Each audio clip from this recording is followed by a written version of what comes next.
Blog Talk Radio.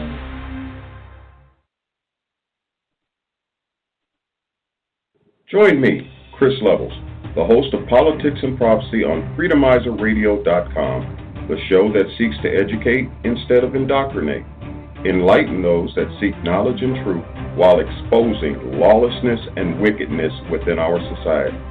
Monday through Thursday, 3 p.m. to 6 p.m. Eastern Standard Time is the time you can join me and my guest on FreedomizerRadio.com. Please check out the Barefoot is Legal radio show right here on Saturdays, 1:30 p.m. to 3 p.m. Eastern Time. That is 10:30 a.m. to noon Pacific Time, as we show you all about your barefoot rights and living a barefoot lifestyle. And for more information about the 501c3 nonprofit Barefoot is Legal, please check out barefootislegal.org.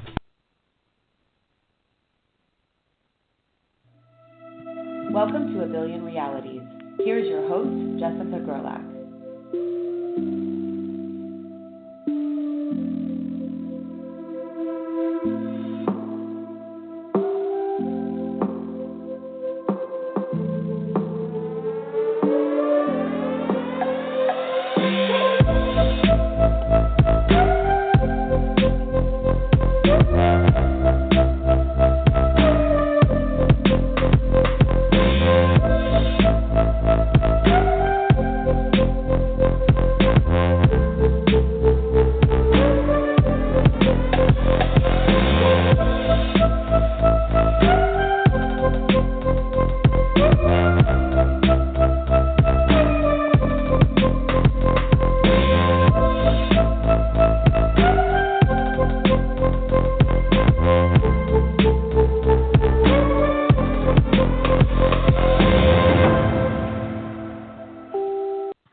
Welcome back to A Billion Realities. This is Jessica. Today we have Eric joining us on the show, sharing his incredible story of divine intervention after childhood trauma, PTSD, and addiction, and eventually his path to enlightenment.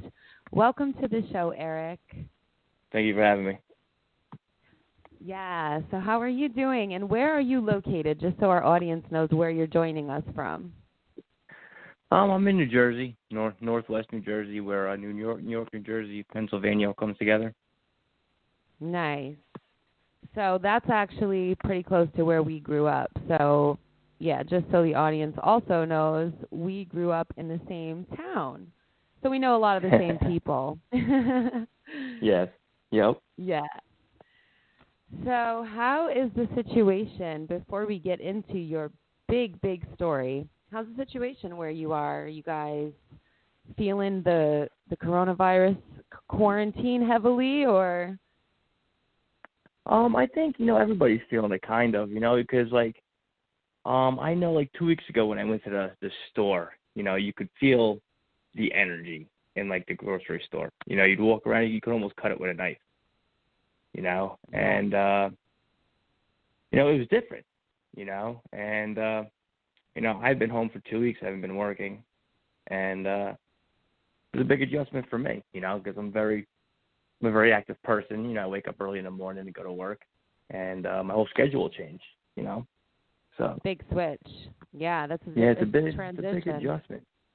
Definitely. But it seems like people here are taking it very seriously now. You can see people walking around PPE when they do go out. They're being very strict on social gatherings. So, it's a good thing. There's a silver lining to all this. Big adjustment right now, a lot of anxiety. We've never been here before, so. It's true. We've never experienced anything like this on any level, not even close. So it's definitely a shocker. So speaking of where we grew up, so you grew up in Port Jervis, is that correct? Yeah, well, I was right outside of Port Jervis. I was on the Jersey side in Montague. Okay. Oh, okay. And, yeah, so they shipped us over into Port Jervis. We had a choice, either Votech or Port Jervis. I chose Port Jervis, so. Oh, okay. I didn't even realize that they gave that choice back then. But Yeah, like I know a we were lot so of close to people. the border, yeah. Yeah, there was a lot of people from Montague that went to school with us as well. So, Yep. yeah. So what was your upbringing like? Like, describe your childhood early on. Hmm. You know, I mean, it's hard to say sometimes, you know, because when you think back about it, you know, it comes in bits and pieces, you know, the early childhood. And, you know, my parents got divorced before I can even remember. Grew up with my stepdad and my grandfather. And we lived in my grandfather's apartment, you know, in Haledon. I guess my mom was saving money to buy a house. You know, she put herself through nursing school, you know. Mhm. But you know, I lived in an alcoholic family. You know, my mother drank a lot, even though at the time I didn't really realize it. My mother drank a lot. My grandfather drank all the time. And it was kind of a chaotic household, you know. So I just want to jump in real quick. So yeah, when you're really, you know, small child and you grow up with something, that's your normal. So we don't pick up on those. Yeah, we don't pick up on those things until we have something to start comparing it to. So Yep. At what point did you realize that your family had a problem? When I was old enough to start sleeping over other people's houses and seeing how they lived. That's when I was like, oh, it's not like my house. And it was strange because I would feel more comfortable in other people's houses than I did at home. That's you know, 'cause sad. we left Patterson, Haledon area when I was 10. It got bad down there, you know, with drugs and crime. And so we moved up to Montague. You know, when I was about 10 years old, switched schools. And we all had to share a room with my little sister. You know, I was 10, I was 11, she was 2, you know.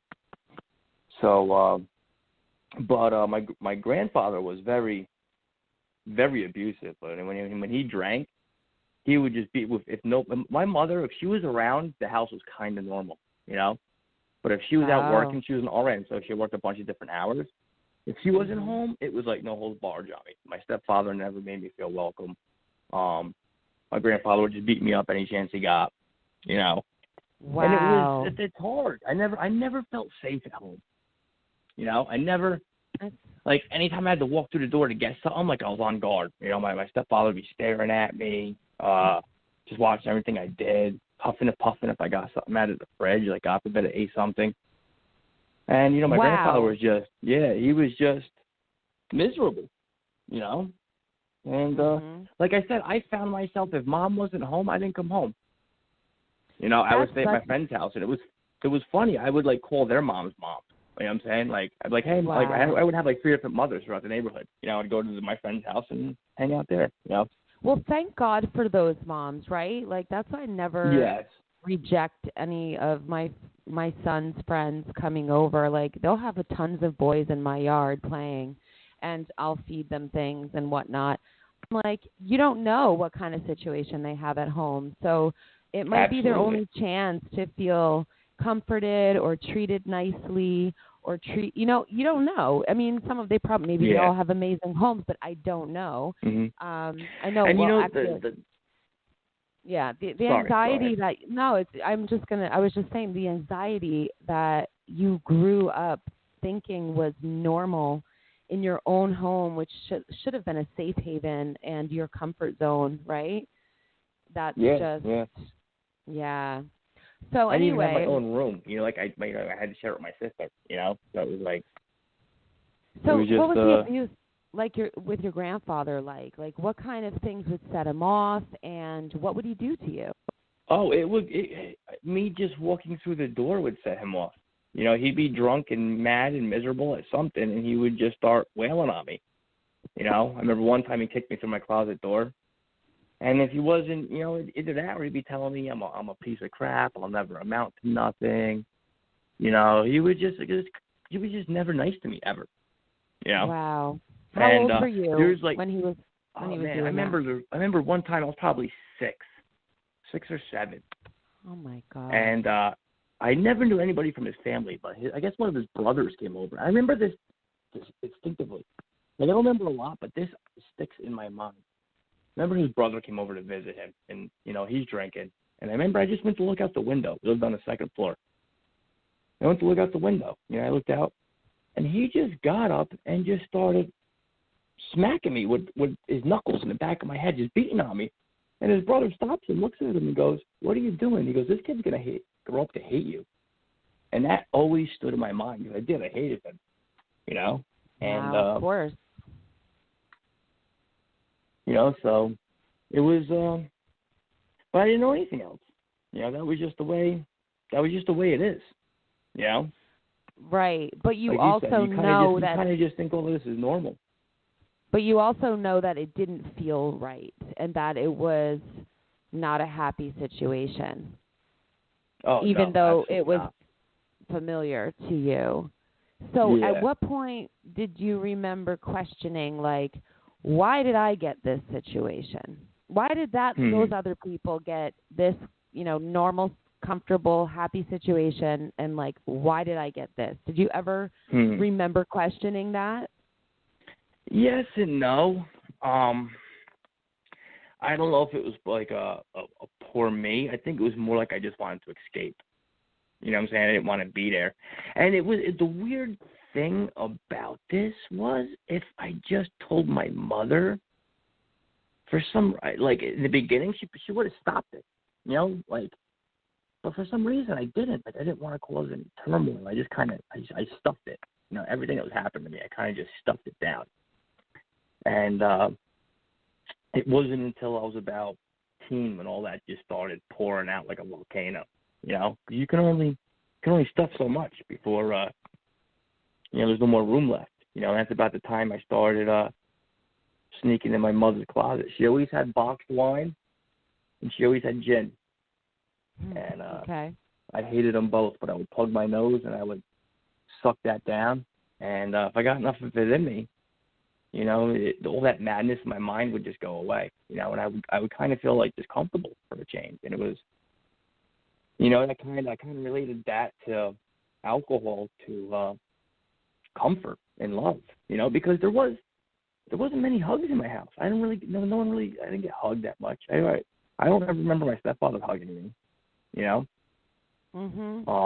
showed me how to work on things. He wasn't a complete a-hole, but there wasn't a lot of love. And that's different because stepdads, they might teach you things, some of them, but when there's no example of love, like you said, that connection is lacking, and that creates like such a permanent void later on in life. But let me take you back to this real quick, and then we can continue on. I'm just curious, do you think that because you grew up with your grandfather abusing you so badly from the time you can remember, you can't remember him not doing that. Do you think that's part of the reason? Do you think that's part of the reason why you never told your mother? It was almost like, we go into a sort of state of hypnosis when something becomes so common for us. It's our normal. So it's almost like you're not going to go tell her something as if something randomly new happened and it was abusive. Wow, that's so interesting you say that. You actually gave me goosebumps. I never thought about it that way. I think you're kind of right. Okay, because I was thinking about that when you were talking about it, and for some reason I had this analogy, like I know this is going to sound weird, but when you boil a frog slowly, it doesn't know it's being boiled, right? Isn't there that concept? So it's like there was no shock in it. That was like, oh my God, something bad happened. It was just normal. Oh my God, you're so right. Yeah. So it makes sense to me why you didn't talk to her about it, because you probably just grew up thinking it was normal. On a subconscious level, you had accepted it until you hit a breaking point, right? So yes, I did hit a breaking point. Yep. So was that breaking point that you hit when you started drinking, stealing your mom's wine and gin? Yeah, it's the breaking point was it was a culmination of things. I had no coping skills. Remember one night I was drinking and my mom in the kitchen, everybody's asleep, and I put a knife to my wrist, and I was in so much pain, and I just, I wanted to end the pain. I just didn't know how to do it, and I remember I couldn't do it, I was like, How old were you? I was like, probably 15 years old.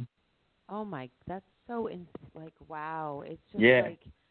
Unreal to think of a 15-year-old feeling that way because of their and it was just I had no outlet, and and it was weird.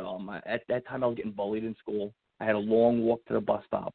I would get bullied at the bus stop. I would get bullied at school, and I had a bully in the neighborhood. And then one day, man, I was like a volcano. I exploded, and my bully confronted me, and I beat him up. So I was like, oh, wow, that has something to it, So a couple of days later, I went walking in the door. My grandfather went to attack me. He has polio. He had polio since he was 17, so his arms were kind of deformed. Okay. So he would kind of ball his arms up. He had a big ring, and he would smack you in the face and the head with his big-ass ring. I walked in and tried doing that, and I was just like, now I'm bigger and older. I remember grabbing him, throwing up against the wall, and I knocked all the plates off my mom's wall. She comes running out, because I'm choking him, right? I'm like, I'm going to kill you. It just all blew up. I'm choking him. Years of abuse, yeah. Yeah. Now I got my hands around his throat. My mom comes out like, what's going on? So I tell her everything. And then she was like, that's it. She told my grandfather, you're done drinking. She goes, you take one drink, you're out of the house. And it kind of stopped after that. He kind of was an a-hole, but he wasn't, the abuse kind of stopped. And it was a bad thing to me because it taught me two things early on, which weren't necessarily true. It taught me alcohol and violence would solve my problem. And that affected me later in life. I bet. And I didn't know how to deal with situations besides alcohol or violence. It's interesting how a lot of abusers, they always abuse those who can't stand up for themselves or aren't as strong as they are. They're weaker. And then once you stand up to them, or somebody does, they stop. And that shows so much weakness in a character. Mm-hmm. In character, So, sorry to interject, but I had to throw that out there. So, at what point did you end up leaving that house, and what was your journey like upon leaving and getting out of that toxic environment? Yeah, well, I was going through high school, and I'm just like, I just got to get through high school, and I really had no plans. I had no goals. High school, I hated every second of high school. I hated going there. I just would stare at the window and fall asleep. And I would get suspended. I was fighting in school, just being generally disruptive, doing what I wanted. And it was just, I remember my mom giving me this box a couple years ago of, transcripts from school. Eric's in detention, Eric's skipping school, Eric's now in school suspension. Eric's now skipping the in-school suspension. We're going to suspend him. We're now sending Eric to a Scared Straight program.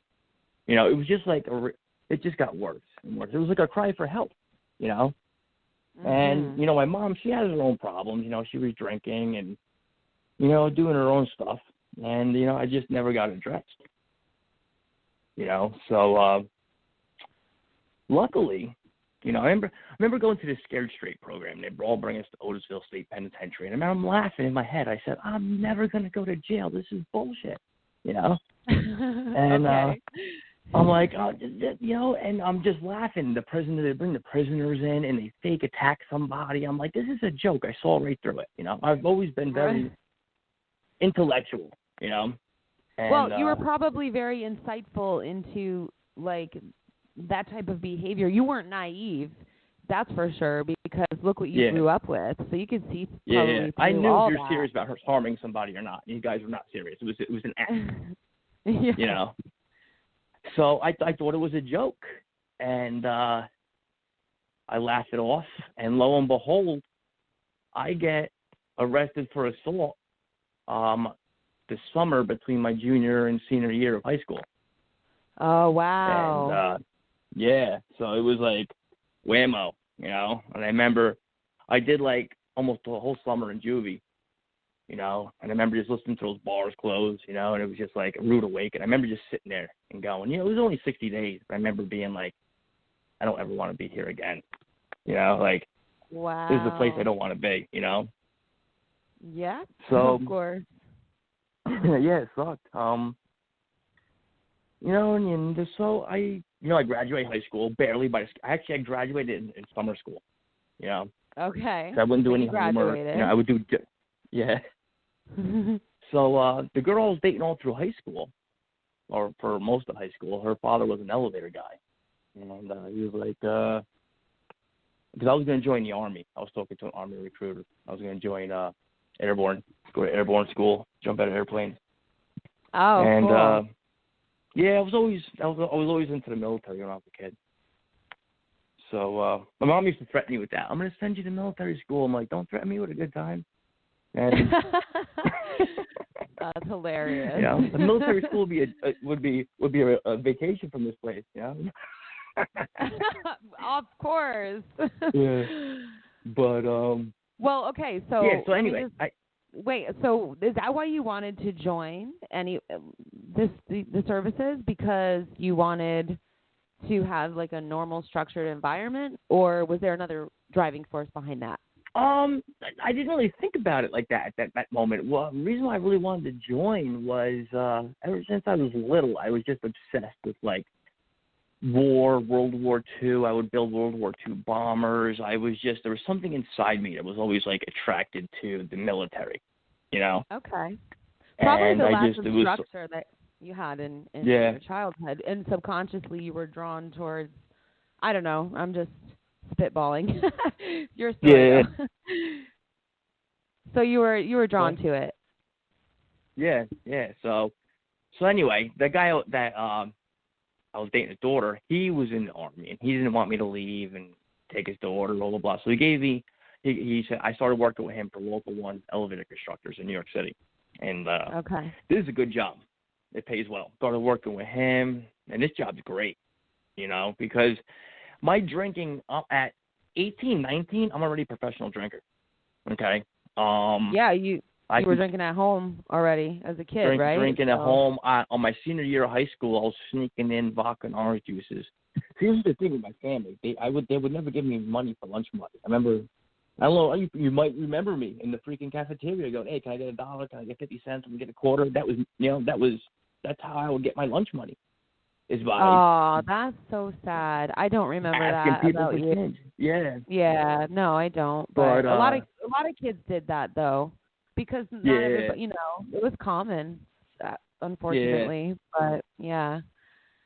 But I would always bring my vodka and orange juice to school if I could. But you know, I wouldn't know what I was eating for lunch. But you know, I figured it out later. But anyway, this Local 1 job, you know, these guys. It's a construction, you know, they build elevators on construction sites in Manhattan. And these guys drink, you know. 9 o'clock in the morning, they're sending me out to get beers already. I'm like, this job's great, you know. Coming here, making good money, you know, we're drinking. And this is the problem, because I never had a father figure in my life, you know. So, right. So now I'm looking up to these guys. Like they're my father, you know, and these guys are just humble, don't take no crap, hardcore drinkers. And I'm like, oh, I guess that's how. I never got taught how to be a man. I'm like, I guess that's how you're supposed to be a man, you know. So right. That's what I became. I doubled down on the aggression, you know. I doubled down on the drinking, and I was able to move out. I moved out as soon as I could. As soon as I got my money together, I moved out of my house. Yeah, I'm like, I'm out. So basically what you're saying is the whole toxic masculinity thing was what, you know, you ended up thinking was what being a man was. Yeah. Because you never had a role model of any of it, really. Nope. Yep. Okay. So, yeah, it was it was that, and it was when I went into the Marines, you know, because I was doing this local one elevator job, making a lot of money. And then the girl that her father got me into the business, we dated for like 3 years. And then she started going off to college. And you know what happened. She's out in college doing, her thing. And then, I find that she's cheating on me. And that, like, broke something inside of me because I was really close with her family. Her family was like my family now. And then when we broke up, that, like, broke something inside of me. Like, I lost. And I went on this roller coaster of booze and alcohol that, I can't even explain to you. My apartment became party central. Anything any drug or drink you could think came through that door, and we tried them all. And it didn't take long. To get thrown out of there. The landlord comes down. He's like, "Look, guys, she had 2 kids upstairs." I don't blame him now when I think about it. But he came down one day. He's like, "Well, you guys got to go." And we were friends. Like, where am I going to go? So I got a good idea. My grandmother lives by Patterson. I'm going to go down there. I'm close to work. I can get my dry goods easier, and it'll be okay. Mhm. So I started living with my grandmother down in living in her basement down in Patterson, going to work. But now I'm lonely. I don't have any friends. I feel alone. The breakup was still destroying me. Like, I wasn't dating women. Like, I was just like, I had no interest. Mhm. And You're between depressed. drinking, and all the drugs I was consuming, I got in this bad mental state, and I went to go see a shrink. I couldn't take it anymore. Wow. And of course, I'm not honest with them. I'm not telling them how much I'm drinking. I'm not telling them what the drugs I'm doing. So he writes me a script for whatever, like Zoloft or whatever antidepressant. And I'm taking that. I'm drinking, and I'm still partying hard. And I don't know if you could say what kind of stuff I was doing. Is that? Oh, you can because it's okay. It's not in the present, so you can. It's the past. Okay. You can say. All right. Yeah, you can. So at this point, it's I used to love cocaine. My friends were really into heroin. I didn't like it. I liked uppers. I was an upper person. I didn't like weed. Everybody would smoke weed. Weed would just make me super paranoid. I'm like, I don't know how anybody enjoys that. I'm in the corner. I take 2 hits. I'm in the corner thinking everybody's laughing at me. It triggers anxiety in some people, or paranoia. Yeah, straight up. But that's not for everyone. I have plenty of it. Yeah.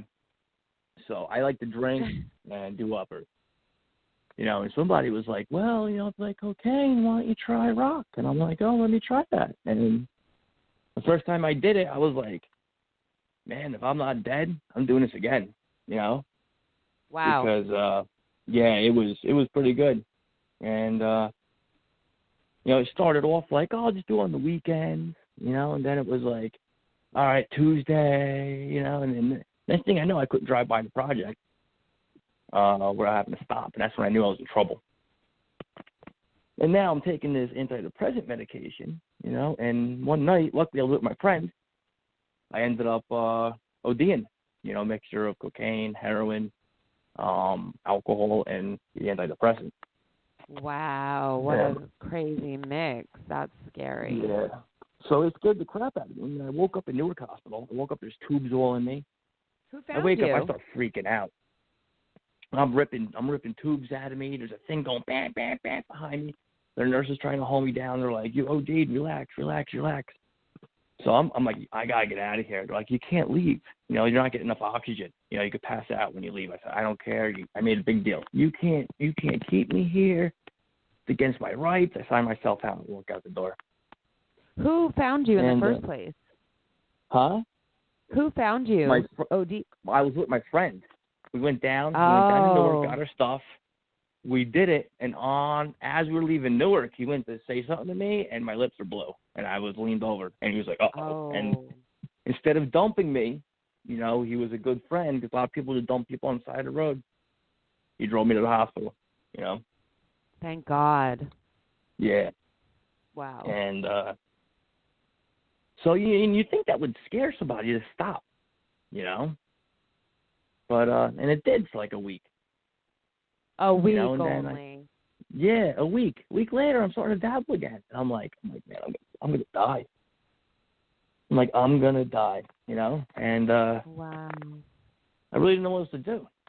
So, you know, it was like weird. I know I wanted to join the military. I started flipping through the Yellow Pages, and I saw the Marine Corps recruiter in the Yellow Pages. And I'm like, screw it, I'm joining the Marines. So I call him up the next day, and the recruiter's like, all right, he goes, can you pass the drug test? I'm like, in a couple of days I can. He was like, all right, well, in a couple of days, come down here, and we'll do a PT, and we'll check you out, you know? So, I went down there, and, I ran, did the physical, everything, and they're like, yeah, you're good to go. Like, when do you want to leave? I'm like, tomorrow. He's like, what? I'm like, I want to leave as soon as possible. What do you got for me? And he was like, well, we got a machine gunner job open. I'm like, awesome. Love machine guns. Let's do it. Okay. All right. You were like, finally, some structure and some guns in my life. Yeah, guns. Yeah, what's better than this, you know? More violence? I mean, I'll make a great Marine, you know? Oh. Alcohol. I run on alcohol and violence. I made a great Marine. Yeah. So what happened was I guess I just want to ask you. Sorry, I just wanted to ask you one thing. So, weren't you scared of the come down, like the withdrawal of signing up and going through that detox process, or were you not that physically addicted to any one thing because you were just mixing so many different things? Yeah, I was mixing so much that I would have like a bad 3-day hangover, but it wasn't necessarily a detox. All right, like I wasn't there yet. Okay, so you actually joined before it got to that point, which was very smart. I mean, I was there. I was close. Okay.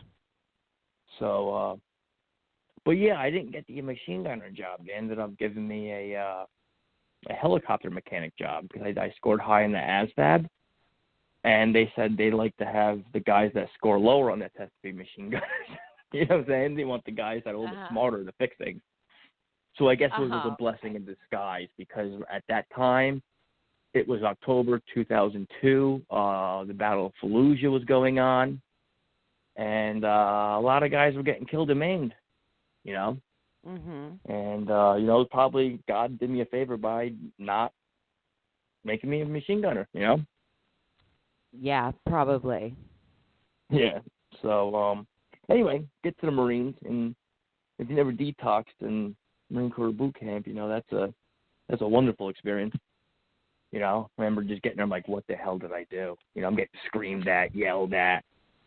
And, it was weird. You ever watch Full Metal Jacket?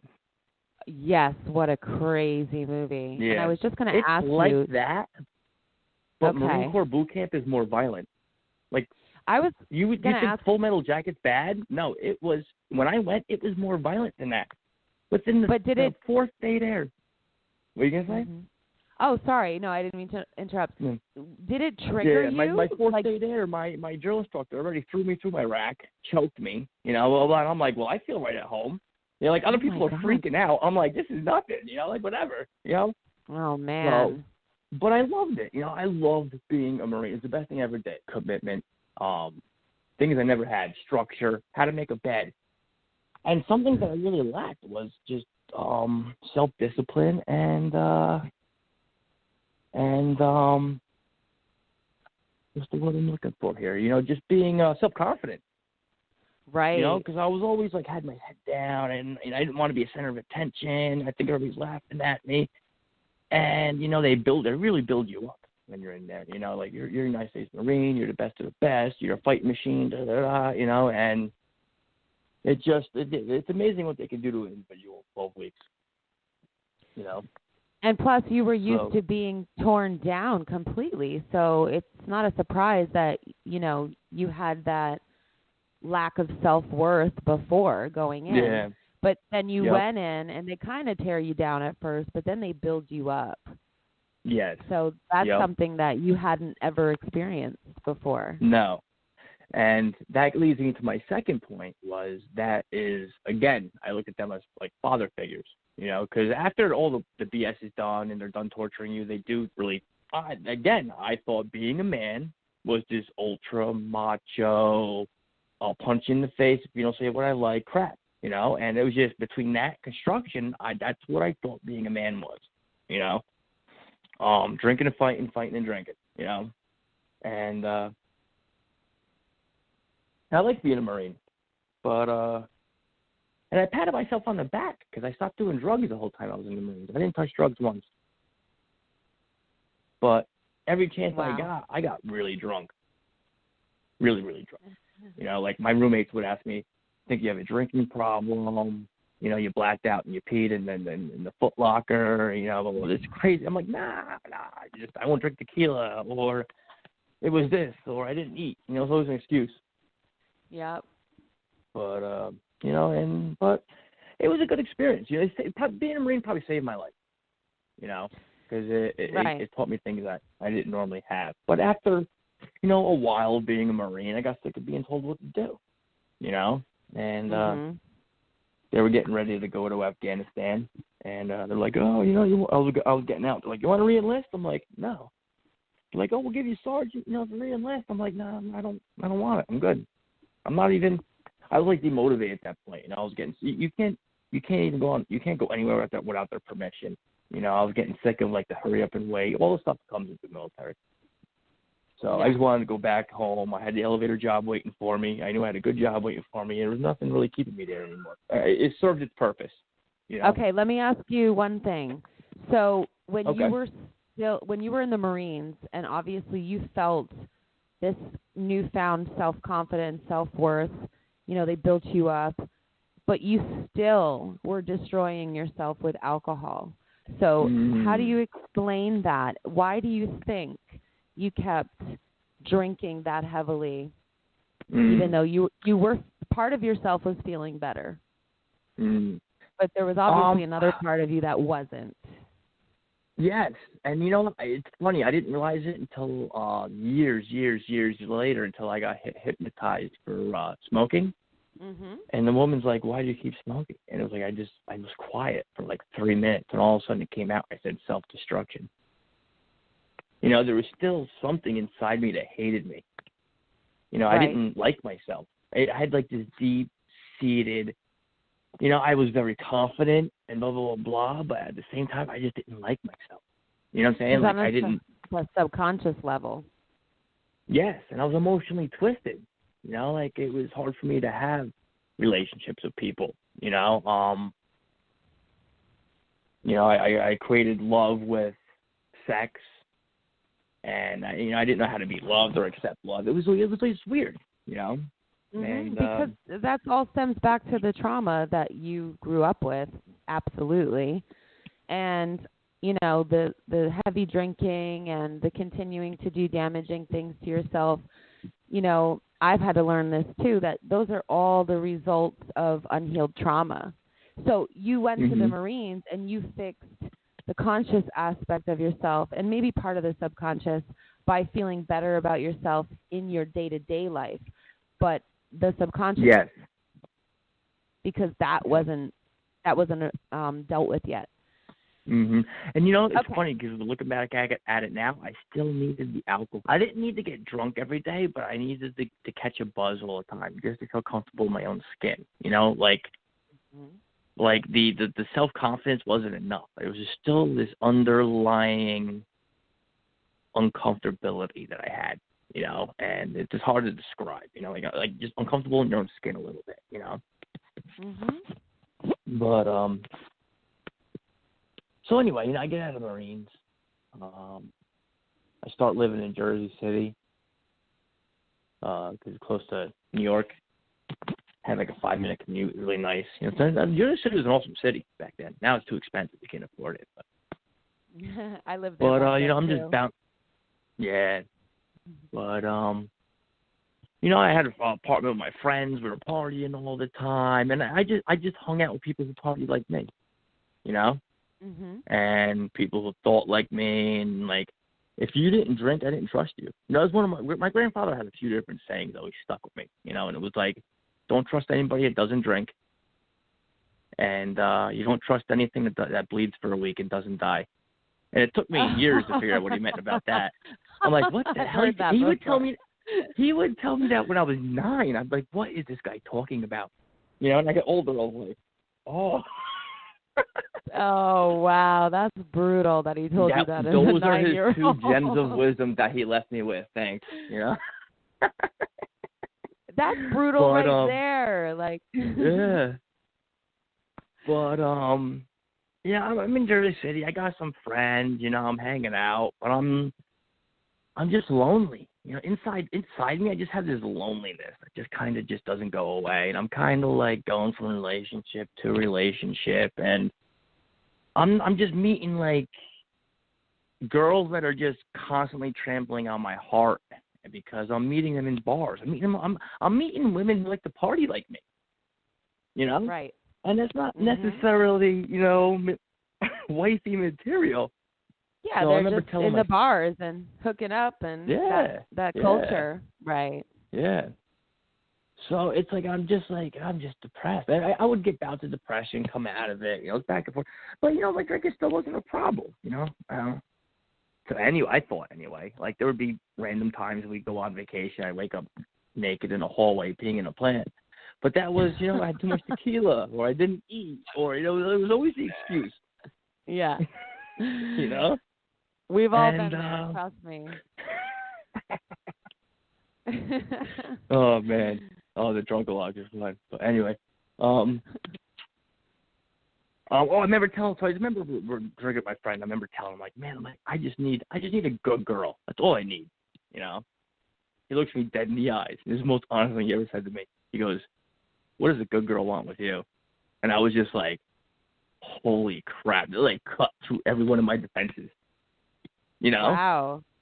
Yeah. You know? And I was like, because I thought about, like, really, what do I got to offer her? Drunkenness and chaos? What do I got? You know, because I'm still Mr. Marine. Like, I'm ultra macho. I'm drinking in the bar. If you piss me off, I'm ready to throw down. You know? And right. You know, and if I'm with my friends, I'm a pleasure, you know. But if I don't know you, you piss me off, I'm not a nice person. So this goes on, and it's just weird. I remember just, you know, I was in a relationship, and of course that didn't work out. And I remember I'm sitting on a bar stool and just like, all right, God, all right. And I didn't really believe in God too much. I didn't really pray too much. But I'm like, all right, you know, by the time I'm 30, I want to be married and have a house. It was like one of those weird things I just thought about it. And it was weird because like a year and a half later, I ended up meeting this woman, you know. Everything I said I wasn't going to do. I wasn't going to date a girl I met in a bar that was younger than me. And I ended up meeting this girl in this bar. And but there was something about her, you know, and she was just, I don't know, she was something different. And, you know, we went on the first date, and I always thought that, like, love at first sight, like a true love, I thought that was bullshit. You know, I thought that was fairy tale, Disney stuff. But after a couple of times of going out on a date with this girl, I was like head over heels with her. I'm like, I'm gonna marry this girl. Like, that's crazy, Eric. What are you talking about right now? But there was a genuine quality about her. Like, she's one of those people, like, her soul shines through. You know what I'm saying? Mm-hmm. And you could tell she's just a genuine, honest, you know, person, you know. So she was going to plan was she was still in college. She was got to go out to California, you know, and I was all upset. I'm like, whatever, you want to come back, I'll buy you a plane ticket. And, you know, she said that was what did it for her. You know, no one ever opened the car door for her. I guess she dated a lot of jerks, too. No one opened the car door for her. No one bought her a drink before. And when I offered to buy her the plane tickets back, you know, she wanted to be with me. So we're dating. Now I'm like, this is what I've been waiting for my whole life. All right? I'm in love. You know, all those feelings that I had melted away. You know, completely head over heels in love. They get married 2 years later. By the time I am exactly 30, I get married and buy the house. Like, bang, bang, bang. I'm like, wow, that was weird. You know? Mm-hmm. So, go by. And I got this emptiness inside of me. It just keeps coming back. And I thought like she could fill it, that could fill it, and it's just this emptiness inside of me. And I'm drinking more. I'm starting to do all my old behaviors. I'm isolating down in I made a man cave in the basement, just like remember my grandmother's. Mm-hmm. I'm isolating. I'm in the man cave. I'm drinking. And no matter what I did, I'm just falling into this depression, and I can't be happy. So I start seeing it shrink again. And talking about my grandfather and this and that, and they give me some medication. They're like, you can't drink with the medication. So I took it for a little bit. My mother, she was like, the dose he's got you on, if you drink with this, your liver's going to get destroyed. So I throw the medication in the garbage, I'll use my medication. I'll drink. But at this point of my drinking career, the alcohol wasn't really doing it for me anymore. It wasn't. We would have parties. I used to love to have people come to my house. We'd have parties. We'd have giant slip and slide parties and this and that, because I would feel part of and happy. People want to come to my house and have a good time, Mm-hmm. And hello? Yeah. Oh, I thought I lost you for a second. Nope, I'm here. But after a while, the alcohol wasn't doing it for me. I would have a house full of people, very close friends, and I would feel just so alone. Everybody around me loves me, and I would just feel so alone. And I remember a couple times I'd be wasted with my head on the counter. Everybody's having a good time. And my wife's going, Eric, go to bed. And I'm like, no, I'm having a good time. She's like, you don't look like you're having a good time. It was just I was on a downward spiral. So now I'm starting to mix, because the alcohol's not doing it. Well, maybe if I do it, maybe if I just drink vodka, maybe if I do this. Nothing I could do could bring back that feeling of fulfillment, security, whatever you want to call it, they used to give me. So now I start mixing opiates, pain pills with it. And now I can get a lot of stuff done. You gave me 2 Vicodins and some vodka. Holy crap. They're like uppers for me. You know what I'm saying? I'll build, the smoke clears, there's a chicken coop built in the backyard, So I've seen people do that on pills. They start cleaning, and they start organizing things. It has that effect on certain people. Yeah, so now I'm drinking, doing the pills, downward spiral, not happy. So I'm like, well, I've done everything in my life. I got the good job. If you drove past my house, okay, and you look down oh, my God, look, he's got a couple cars in the driveway, he's got toys, he's got a beautiful wife, he's got a nice, that guy's got it made. But I'm dying inside. On the outside, everything's fine. On the inside, I'm fucking dying. Wow. And it just goes to show you, I'm trying to fill this hole inside with me with things. Maybe if I buy a quad. I remember I bought an Audi, and I liked the Audi for 6 months, and then I just never cleaned it ever again. And it was just no matter what I bought or tried to fill that hole inside, it could never get filled. So I was like, I call that the insatiable void. Yeah. It is. It's from trauma. Mm-hmm. It absolutely. Yep. So you buy a bunch of things, and that only lasts for so long because it's a high. The sign of it wears off very fast, and then you're just left with the emptiness again, Yeah. And people try to fill that with all sorts of things, whether it be shopping, alcohol, drugs, sex, gambling, whatever commodity there is on the planet, people try to use that. Facebook, movies, it's crazy what we try to avoid the suffering with, and I'll get to what filled that for me, but later. But so now I'm like, all right, well, I've done all those things. I go, maybe if I have a kid, that's the next step, right, in life. You get married, you get the house, you're supposed to have a kid. So I'm like, all right, we'll have a kid, and I'll be happy. That's how it works. That people think that, but. So we get pregnant. She has the baby. We're at the hospital, and there's a break. She's like, oh, I'm good. I'm like, oh, I'm gonna get a sandwich. So I go right to the bar, slam some drinks, do a couple shots, eat my sandwich, come flying back, and now she's ready to give birth, so holding one leg, screaming, push, the baby comes out. And I'm thinking, when the baby's born, this is what's gonna heal me. Like the clouds are gonna part, sunbeams are gonna come down, the angels are gonna start singing. I'm gonna be cured. I'm gonna feel something, and I'm gonna be happy. Because at this point, I drank my whole life to get rid of feelings and emotions. And it worked so well that I didn't have any emotions left. The only emotion I had left was rage.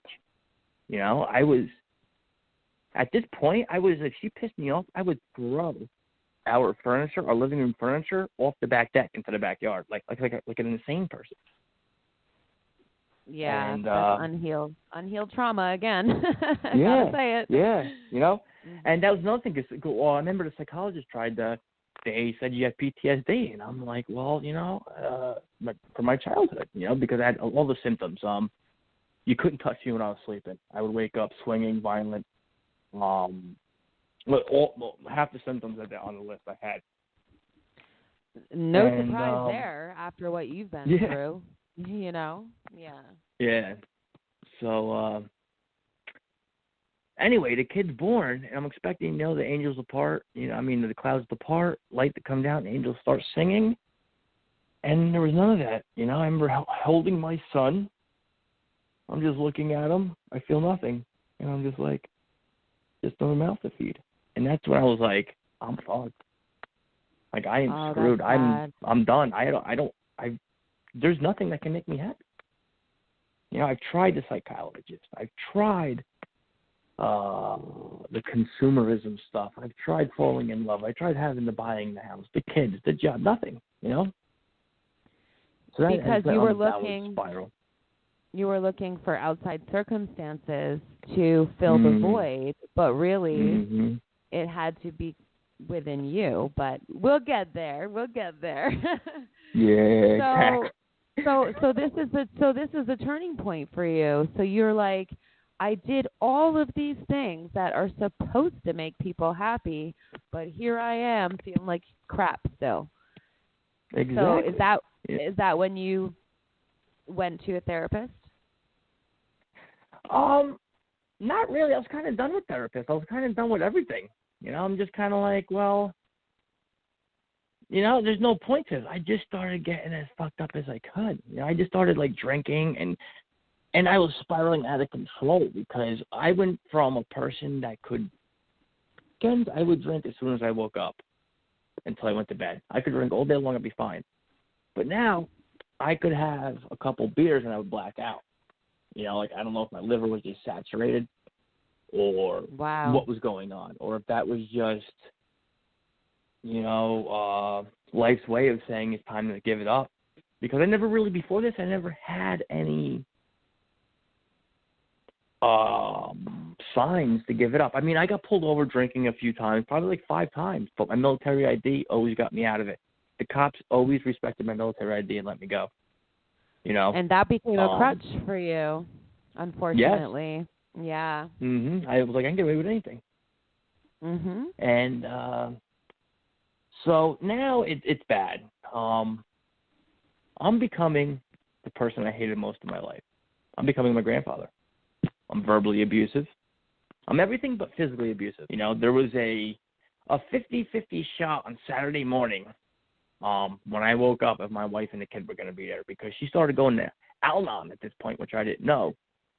And, they told her, if he starts getting, starts yelling and being, just leave, And it worked. They kind of worked because it kind of, like, disturbed me when she wouldn't be here, Right, because you don't remember what happened, and then you wake up and no baby and no mama either.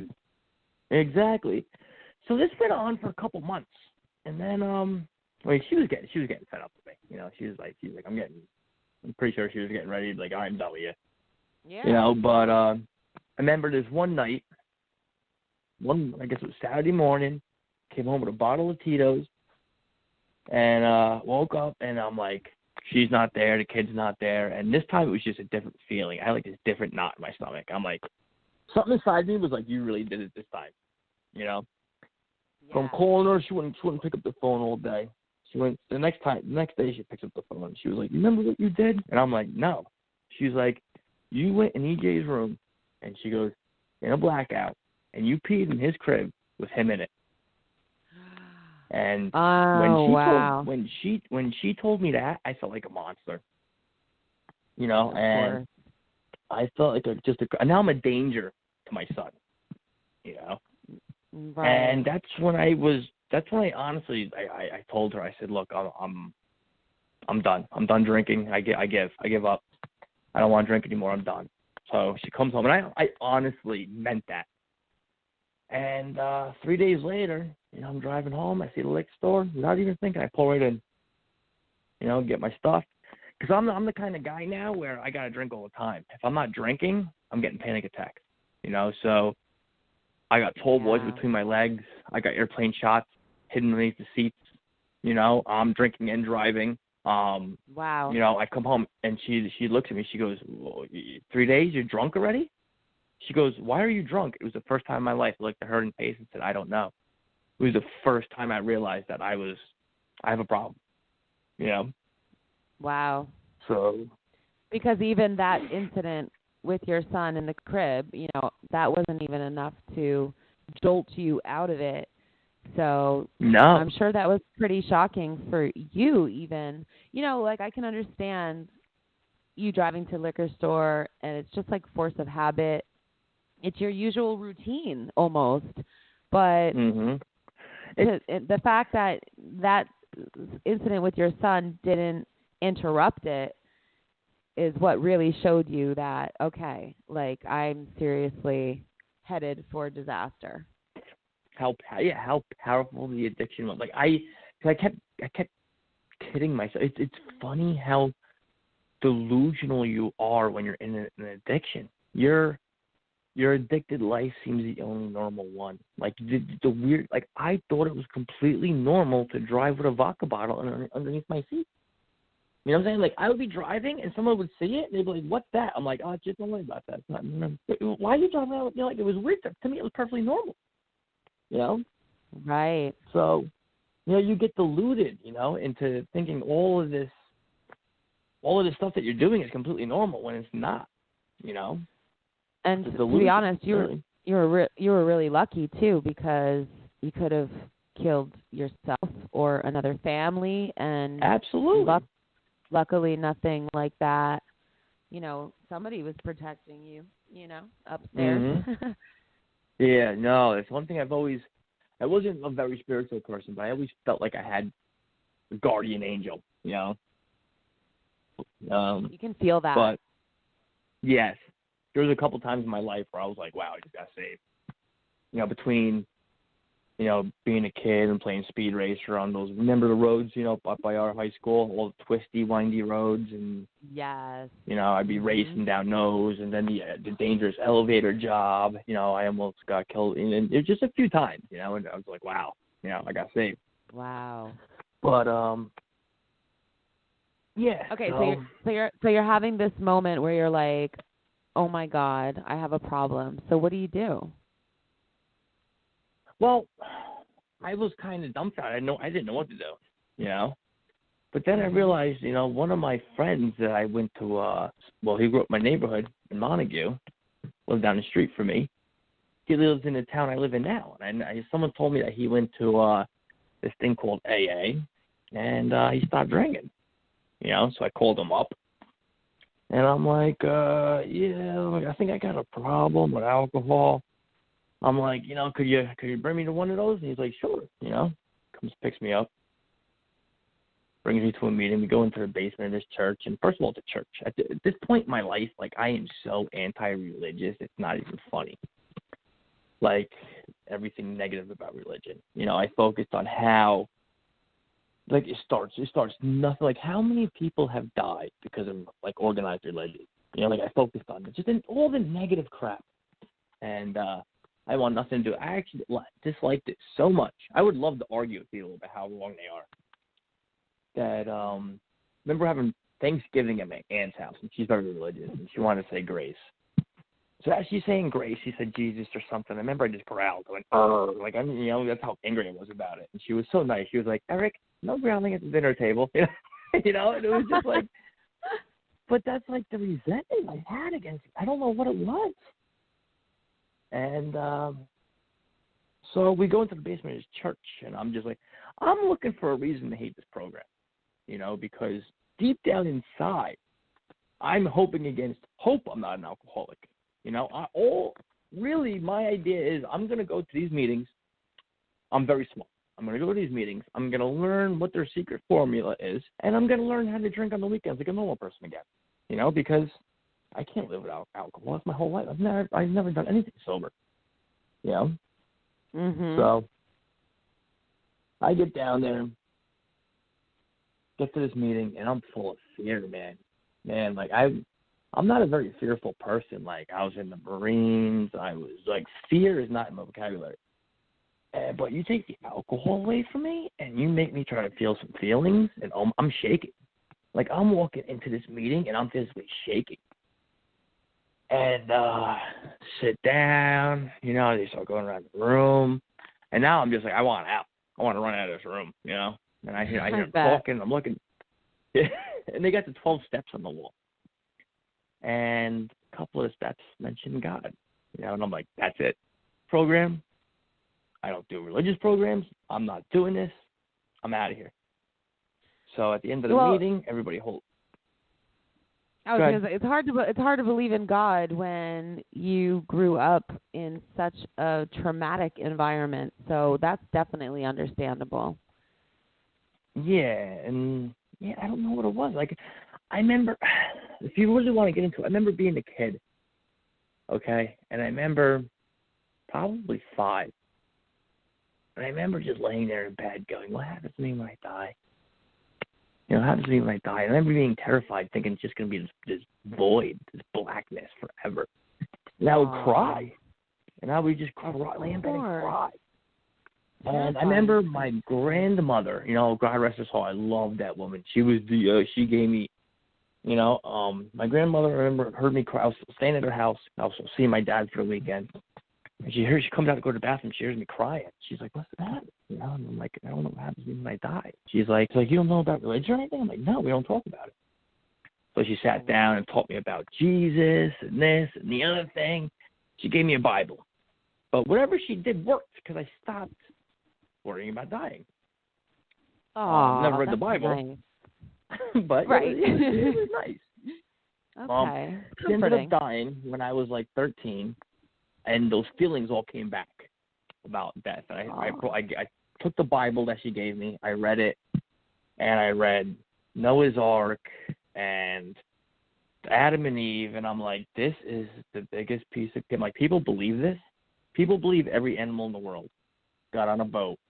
I go, how did kangaroos – I was like, I threw it right in the garbage. I said, there's nothing in this that's true, And I kind of just – that was as far as I went spiritually. Right. Okay. So anyway, Here I am in this AA meeting, and but that's what it was. My alcoholism wanted out. It was cornered. Okay, so it was God. Nope, religious program's gone. We're out. So It was funny. One guy wrote his name down on a piece of paper and gave it to me, and that saved my life because. 3 months later, I went back out and drinking. I'm on I call it the merry-go-round of misery because now, as soon as I wake up in the morning, as soon as my blood alcohol level drops below a certain level, I get instant panic attacks. Chest tight, can't breathe, I'm dying of a heart attack. Okay, and this is usually 8 o'clock in the morning. This is happening. I got to drink. Oh, wow. And now I'm at work, and then that was my thing. I would never drink at work, like in the morning. Now I'm doing airplane shots all day long just to hold it off, at the merry-go-round. As soon as I stop drinking, the panic attacks, bang. And 3 months later, I'm driving home from work. I got the toy boy between my legs. I got the airplane bottles in the seat, and I just start crying. I'm just crying like I can't do this anymore. I'm just so physically, mentally, and spiritually exhausted. And I had I got home, I saw that piece of paper, and I called it up. I called that guy, and I'm like, look, I need help. Wow. So, he brought me to, so. He brought you to what? AA is a great program, saved my life. A lot of people say it doesn't work, and it's because they do what I do. They let fear run the show. And it doesn't work if you don't want it to work.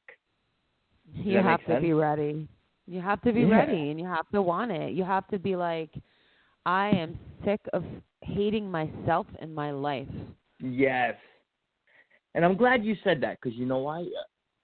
My sponsor, when I went to that first meeting with him, right, he still saw like how cocky I kind of was with like a defense mechanism. He looked me straight in the eye. He said, "You're not ready. You're not in enough pain yet." And he walked away from me. And I was just like, what an asshole. I couldn't believe he said that to me. Like, this guy's supposed to help me. But he was right. He was absolutely right. Because he still worked with me, but I wasn't ready. I still wanted to do this my way, okay? Because I would go to a couple meetings, and then I would celebrate after a couple of days of not drinking. I would celebrate with a drink, So I was kind of like playing the fence, And it wasn't until I got back on that merry-go-round of misery one more time, and it was funny because this is where it all culminated. All right, this is where it all came to a head. I'm with my wife, with my kid, walking around the lake. Beautiful sunny day, birds are chirping, it's beautiful. I'm fucking miserable. I'm miserable inside. All I want to do is drink. The mental obsession is just beating on me. Drink. It's the only thing that makes me feel good. It's the only thing that gets me out of myself. I want to fill that hole inside of me. So we get back. It's 4th of July weekend, right? Fireworks are going off. I know people are drinking. I'm like, screw it. I can't take it anymore. I pretend I'm doing yard work. I go fly into the liquor store. I get myself a pint of vodka, come home, and I hide in the bushes and I start slamming it. I'm just like chugging on this thing. Gulp, gulp, gulp, gulp, and I just down this whole thing. Walk around the yard, do what I got to do. I'm feeling nice. Go inside. She was like a bloodhound at this point. She could always smell it on me. She doesn't say nothing. I'm like, oh, I got away with it. Go to bed. Wake up in the morning. Go to work. Driving home, I call her. So she's like, so are you going to tell, you're going to tell them you drank? And I'm like, tell who, what I drank. Oh, I got to back up a minute because this is important. Okay. As I was in those bushes, slamming that bottle of vodka, as I'm drinking it, okay, I know I'm doomed. I know alcohol is my master. I can't beat it, okay? AA is too hard. I can't do it. All that fear and self-doubting and self-centeredness, came to a head. As I'm drinking the vodka, I know she's leaving. She's taking the kid with her, okay? I'm going to get the DWI. It's a matter of time. I'm going to get fired. I'm losing the house, and I know I'm too much of a sissy to put the gun in my mouth and pull the trigger, so I'm just going to drink myself to death.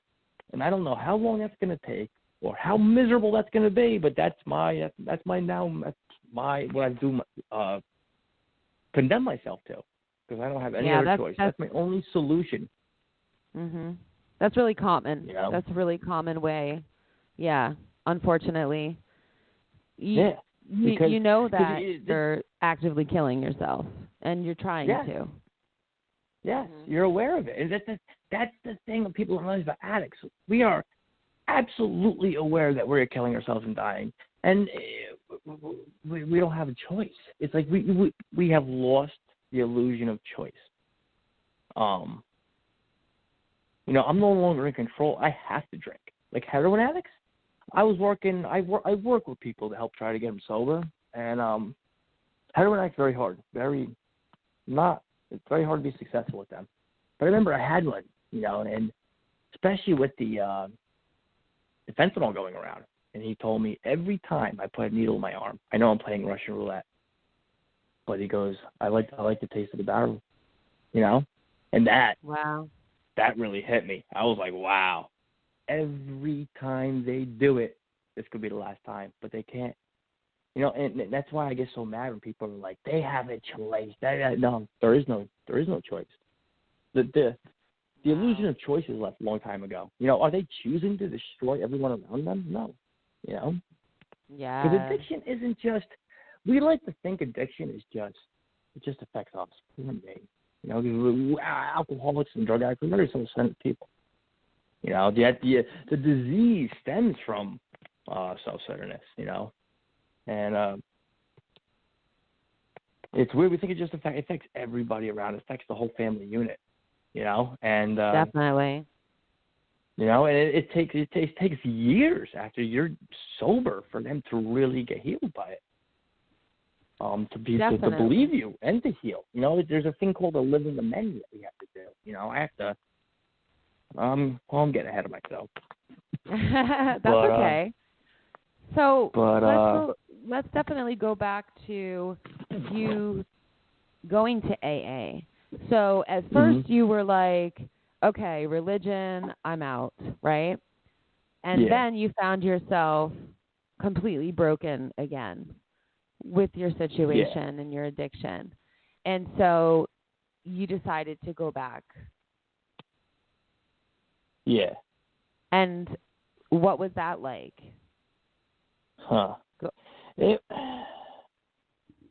It's weird. It was exactly what my sponsor told me. I wasn't in enough pain. It's so weird. You gotta reach a certain, they call it the bottom.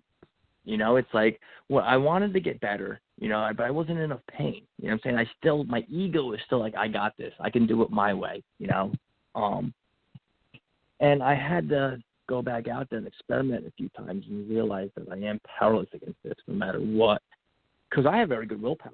You know what I'm saying? I've taken care of myself my whole life. You know, I thought I'm going to beat this. You know, and they kept telling me, no, you need a spiritual solution. A spiritual awakening will defeat this. Not you alone cannot do it. If we alone could do it, we wouldn't need this program. You know, and I didn't believe them. I didn't want to believe them, you know, for a while. Does that answer the question?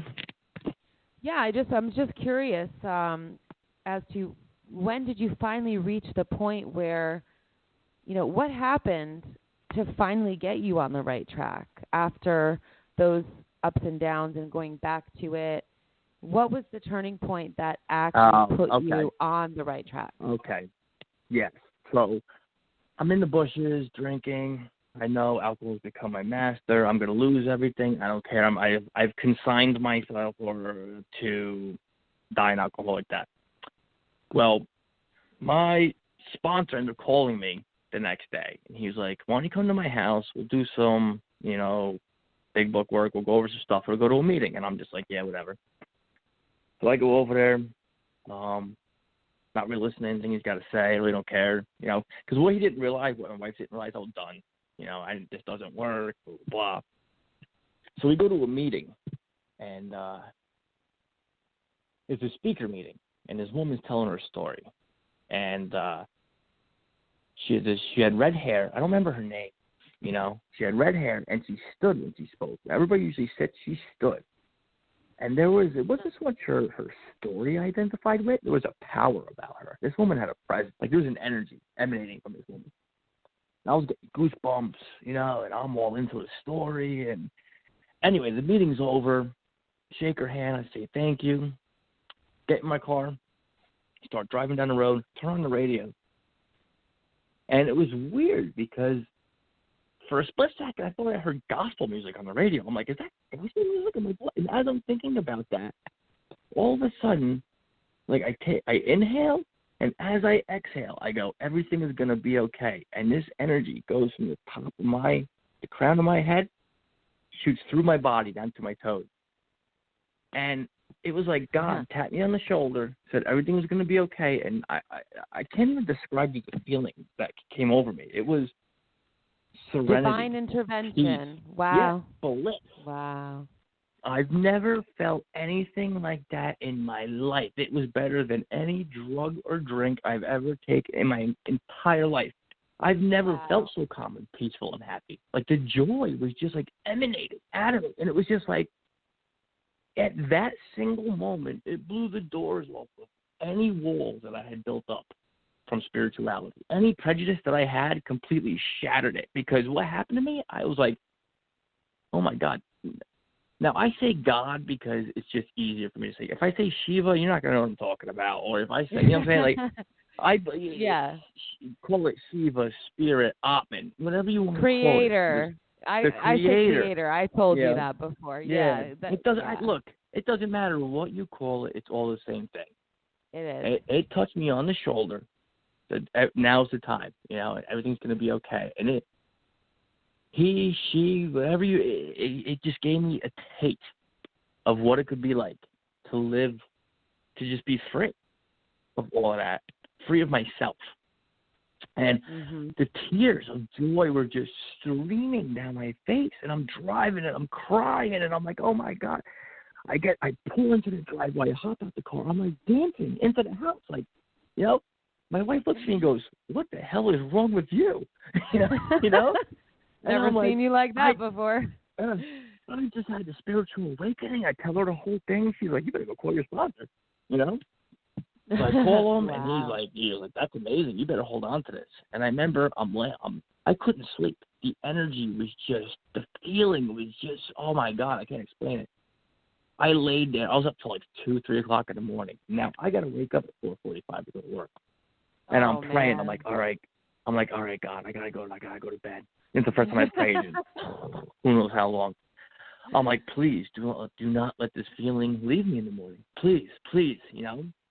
So I wake up, and the feeling's there, but it's not as intense.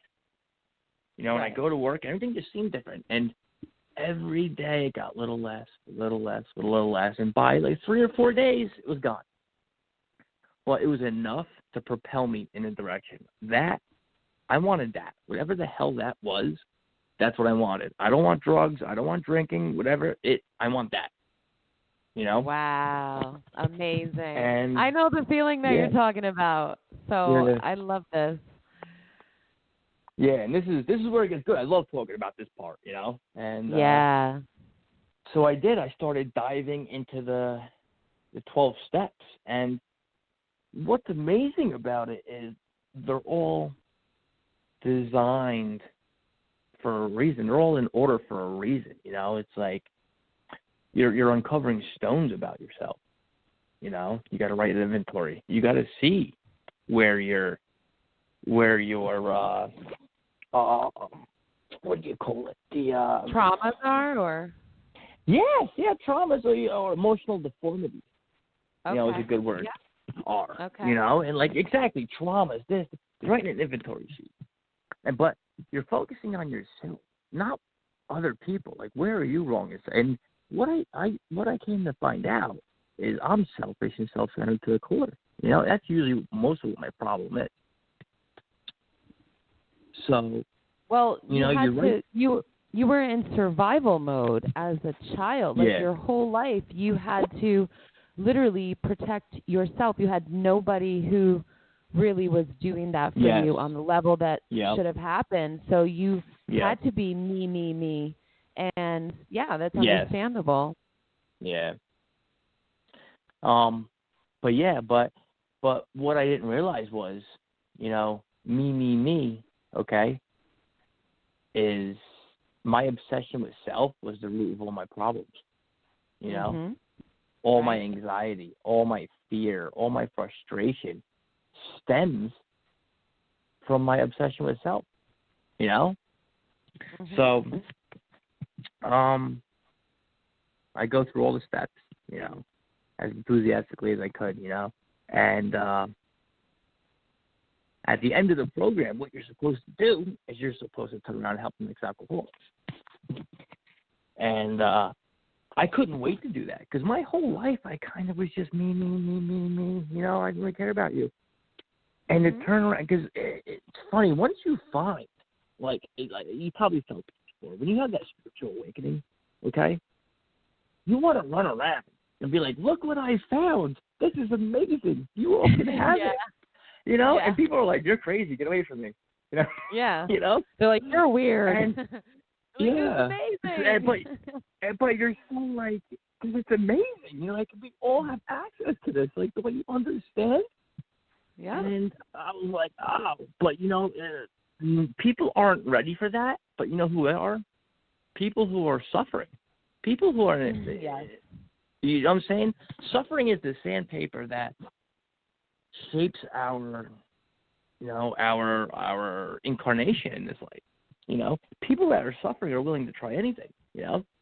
Mm-hmm. So, you know, I got to work with a guy who was just like me. He was angry, didn't believe in God, blah blah blah, and we were able to sit down and we had a connection. You know, we became really good friends, and it was an honor, you know, to give away to someone else who was so freely given to me. And that's the beauty of the program. You know, no one's asking for a favor. No one wants money from you. You know, it's altruistic.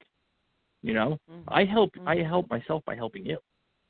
You know, that's a big step in recovery is getting to the point where you're ready to help others and then helping others because it helps you stay on the right path. Yep.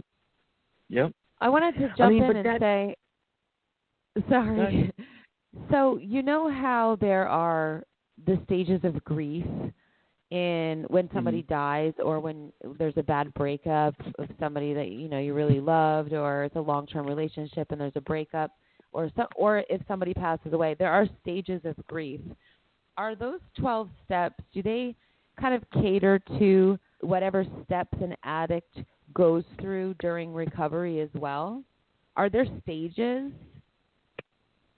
clear-cut stages or are they yes, of recovery, like emotional things that you go through during your recovery?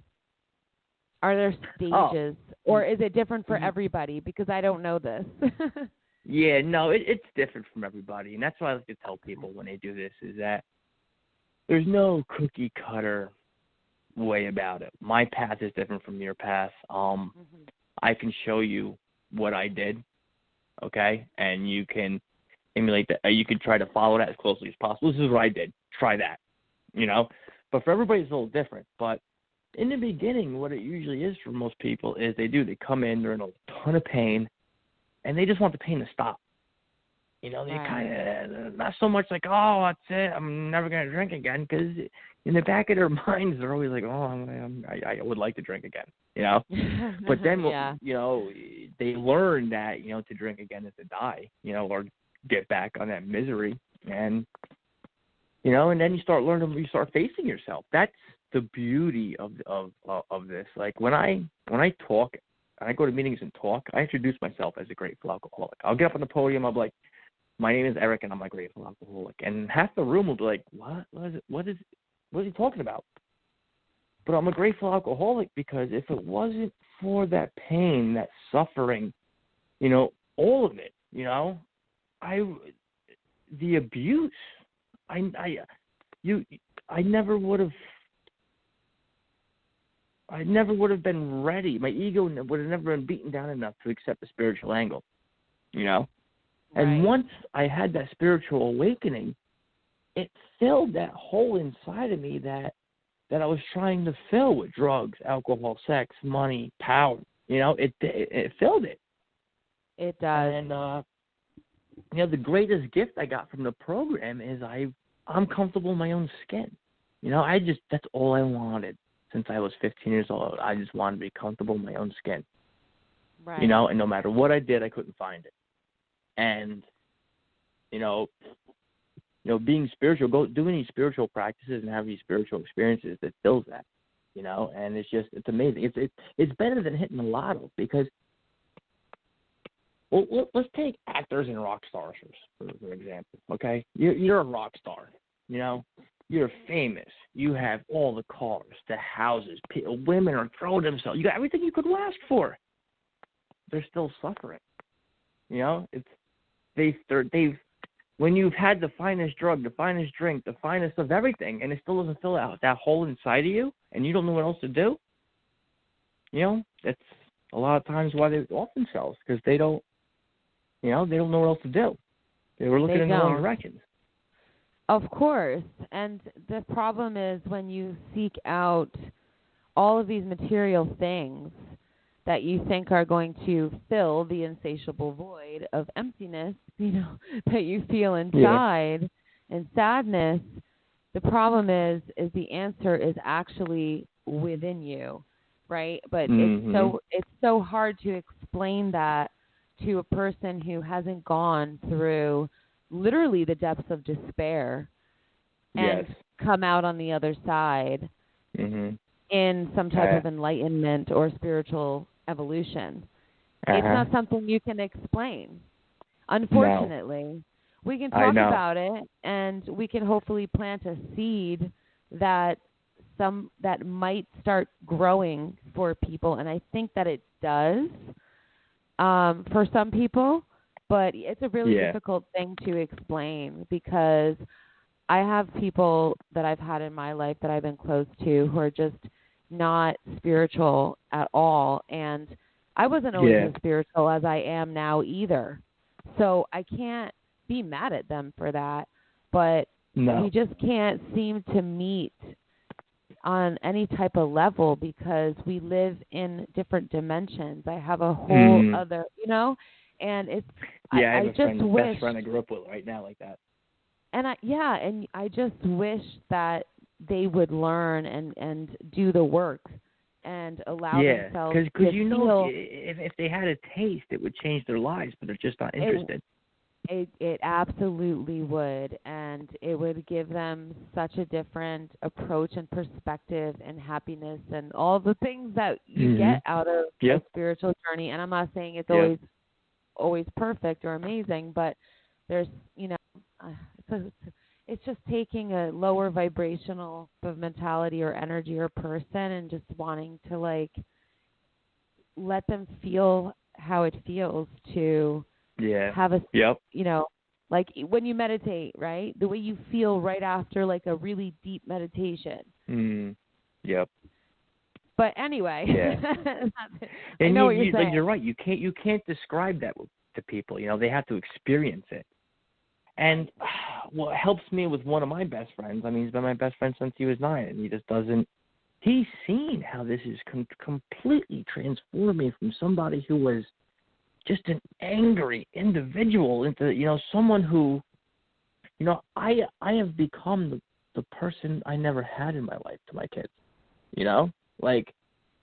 my kids were down here meditating with me this morning. We were chanting and having a good time. My neighbor, compliments me on how much of a good father I am, my wife, and I do a lot of stuff with my kids, but that wouldn't be the case if I didn't go through all that pain and suffering and did all the work I did on myself. That wouldn't be the case. I would still be. They probably wouldn't even be in my life. My wife would have left.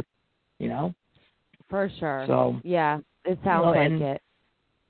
So I think my friend saying that would make him want to do it, and he doesn't. He has no interest. So he's not ready. Come to the some people aren't. They're not ready in this lifetime. I remember I was at a Buddhist temple, and they told me, they go, it's not. Some people just don't have the karma yet. It's not that this lifetime isn't for them.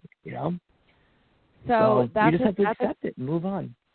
That's a great point. There are karmic cycles that we have to go through during certain periods of our lives. So we're basically, living in that lower vibrational energy until we learn a lesson, which is when we have an awakening, right? So those lessons will be repeated until you learn from them. Totally. That's why you see people making the same mistakes over and over again in their lives, in their relationships, because they haven't done any work to heal themselves, which makes them stay stuck in the karmic cycle. But sometimes they're meant to stay in it for longer than others, unfortunately. Yes. So let me back up because we're jumping ahead really far, and it's all good because I love this topic. But I could talk about this all friggin' day. Yeah. Actually, I do want to talk about your spiritual journey and that process because obviously it doesn't happen overnight. We know this, right? It's a journey. It takes time and experience and trial and error and all of it, right? Ups and downs. So Mm-hmm. Once you got yourself on the right track. People like to think it's just all like rainbows and unicorns. It's not. It's all no. Get strapped in, 'cause it's a wild ride. Absolutely. I'm glad you said that, because that's right. When people hear like, "Oh, you're spiritual," it's like, "Oh, they think that you're saying you have some perfect life." Like, you have no idea by far. how perfect it is, and it has been, and that's why I'm on this journey in the first place, right? Mm-hmm. So, yep. So what I was going to ask you is, so you got through the 12-step program, and you became obviously somewhat enlightened on that journey, but you've become a very spiritually involved person and evolved because of that. But what led you to do the type of meditations you do now? When did you start doing that? What triggered it?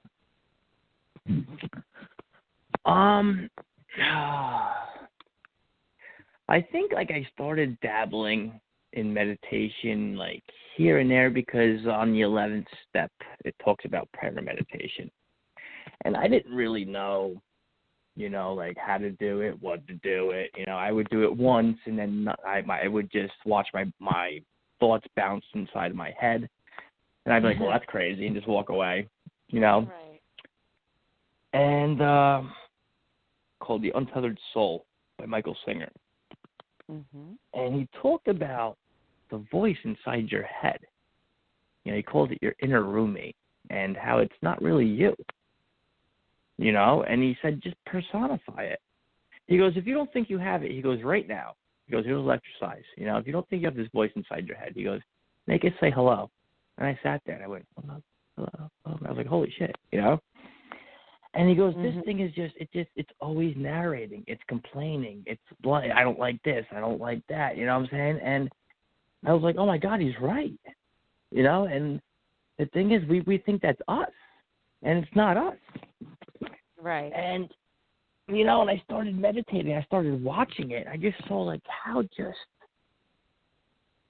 what's the word I'm looking for? Just crazy this thing is. Like, I'm trapped with this crazy roommate inside my head that's always complaining about something, And it was driving me crazy. So I wanted to, and there was a line in his book, and it said, it said, this is the root of self. You are not your thoughts. You are aware of your thoughts. You are not your emotions. You feel your emotions. You are not your body. You look at it in the mirror, and you experience this world through its eyes and ears. You are the conscious being who is aware that you are aware of all these inner and outer things. Amazing. And that blew me away. And so I started just trying to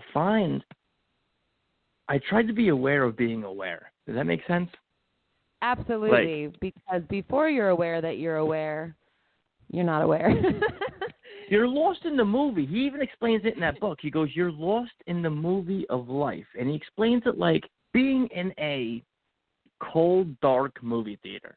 Okay? And you're in a cold, dark movie theater. It kind of smells. But the movie comes on. And the movie is so good, you forget you're in a dark, damp movie theater. That's right. That's what feelings, emotions, all this is. It's the movie of your life, and you totally get sucked into it, and you forget that you're this conscious being who's aware of all these things. And every now and then you can step back and be like, oh wow, look, oh wow, and it was an eye opener. It kind of. So I started dabbling a little more with meditation, and I was having, I was trying. It's hard. It's so hard. I still fail. To be aware of being aware. But yeah. I remember it was probably 3 years sober, 2 years sober, something like that. My mom was losing her house. She was an alcoholic. My stepfather died. My grandfather had died years before, and she was in the house all alone, just drinking, and she was giving up her house. She was gonna let them foreclose on the house on her, and she's not paying the bills. And she was going to go live with my sister in PA. So I had to clean some of this stuff out of her house. And I remember my sponsor came with me. you know, because he knew about, like, all the stuff that went through in that house. So we walk in, I open up the door, and the first thing I remember is, like, the smell. You know, because she had all these animals. You know, like, when I left, I think it hurt my mother. You know, it's like, I think she regretted everything, you know, and I'm she sure. regretted not, like, loving me enough, and because she started, like, hoarding animals. You know, and recently she tried to tell me how much, you know, she regret, stopped dead in the tracks. And I go, how do you know any of it's a mistake? I go, look where I am now. You know? Oh, that's beautiful. Really. Exactly. And nothing's a mistake in this life. Nothing is a mistake. But anyway, I go, right. open up the door, and the smell just hits me. And there's, like, dog pee in the carpets. There's stains. I'm almost like, wow. It looks like a crack house, you know? And we're looking around. We end up going into my grandfather's room. And there was all these old coins. All his stuff was laid out in the bed. It was, like, bizarre. Like, why? He would never let me touch any of it. If he found me in his room, he would beat the crap out of me. And one time, he had this, I forgot what the heck, it was like a toy plane. And he knew I loved it. And my friend, one of my best friends came over, and he gave it to my best friend because he knew it would hurt me. You know, and my best friend still talks about that to this day. He goes, like, just how fucked up my grandfather was. So I remember looking through all this stuff, and he had all these old coins, you know. And I go to my sponsor, I go, you know what? After everything he's done to me, I go, I'm taking these coins. I deserve them. And he looks at me and goes, look, I ain't going to stop you, man. You know? So I'm taking these coins, I'm putting them in a bag, and as I'm doing it, now, the back of my shirt got pulled. Now, this wasn't like it got hung up on a belt buckle. It got yanked. I instantly froze. I got ghost white. My sponsor was like, what's the matter with you? I said, something just grabbed me. Something touched me. He goes, what? He goes, get out of here. He goes out loud. He goes, something touched me. And we just stood there for like 3-4 minutes, and I was like freaked out. I'm like, let's go outside. So we go outside, stand in the front yard, and he's like, well, what do you want to do? And I'm like, I don't know. Like, I feel like I got to go back in there. You know, I'm like, stay out here. So I go back in there by myself, and I imagined where he used to just sit in that room, drink, sit in his rocking chair, drink, and watch TV, and come out and torture me every now and then. But for a little, this is how much I hated this man, okay? When he died, my sister had to hide his ashes because I remember him telling me that he wanted his ashes scattered in Alaska. Well, I told my sister to give me the urn because I was going to piss in the urn and I was going to dump it into the nearest sewer and be like, I hope you get to Alaska. You know what I'm saying? Like, that's how much I hated him. Wow. His rocking chair, this is how much trauma I had. His rocking chair. I don't blame you. I found it in my mom's shed. I took it out in the front yard. I lit it on fire and smashed it with a sledgehammer because I thought that would somehow release the aggression and make me feel better. Nothing. I sit in his room. I imagine where his rocking chair was. I just sit there on that nasty, dirty, smelly carpet, and I just start meditating, and I'm breathing. With like 5 minutes in, I just start to feel his energy, you know? And It's weird. And I'm thinking, and I'm like, I'm looking, I could see him, right? And I'm seeing his deformed arms, and you know, his way he used to roll his tongue when he was angry and everything. And as I'm looking at him, I just felt sorry for him because I was becoming him. You know, we suffer from the same disease. Our whole family does, from alcoholism. And if I was crippled, my arms were crippled, you know, and who knows what kind of life he had, you know what I'm saying? I was becoming him. And if I was crippled, I could be just as mean or meaner than him. And for a split second, like, I felt bad for him. And I said, I forgive you. You know, I looked at him in my mind, and I said, I forgive you. And when I said that, it's like I just felt this release. Like, all this pent-up energy. And the whole energy of the room just went away. And I got up. I walked out of that room a free man. That resentment has not haunted me ever since. I mean, I went to psychologist. I beat pillows. I took medication. I did everything a psychologist tell you you're supposed to do. None of it worked. I burned his freaking rocking chair. None of it worked. The only thing that worked was forgiveness. You know? And you got to the forgiveness by meditation that doesn't mean and going within. He did to me was okay. No, you know, of course not. Yeah. I forgave him because I saw my disease and my pain inside of him, and I felt that oneness that Buddhism talks about, and this is why AA is such a powerful program, because we're all bonded by the same misery, Absolutely. And again, so it freed me. That was my second spiritual experience. You know what I'm saying? And I learned that just from being in the room. I went there and just said a simple, I forgive you. But you just can't go up to someone, I forgive you. It came from the heart. It came from inside me. And I was healed. Yeah. And you were releasing yourself more than anything from holding on to that, because it was killing you for so many years. Oh, yes. Holding on to the resentment and the anger. And that's an amazing stage if you can get to the stage where you can actually forgive from the heart, like you said, not just to say it, but to actually feel it. And the compassion that you felt, recognizing the demons he had, that you had actually adopted thanks to the trauma and abuse that you suffered. So you could actually empathize with it. That sounds like a major, major turning point.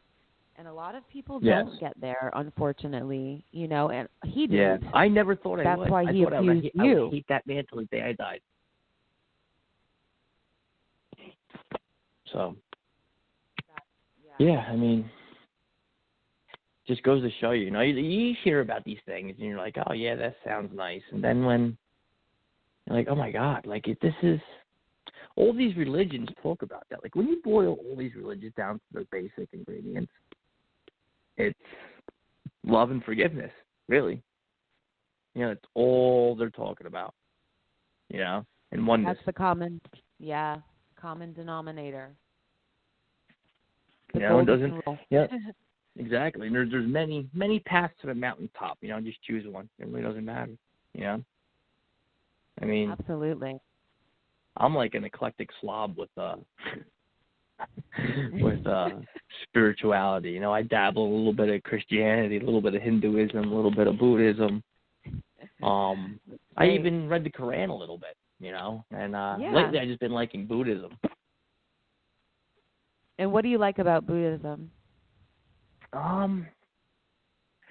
What I like about it, what drew me to it was I was on a search, like I was hanging out in Hindu temples, Buddhist temples and stuff like that. But what drew me to the Buddhism part was how they talk about,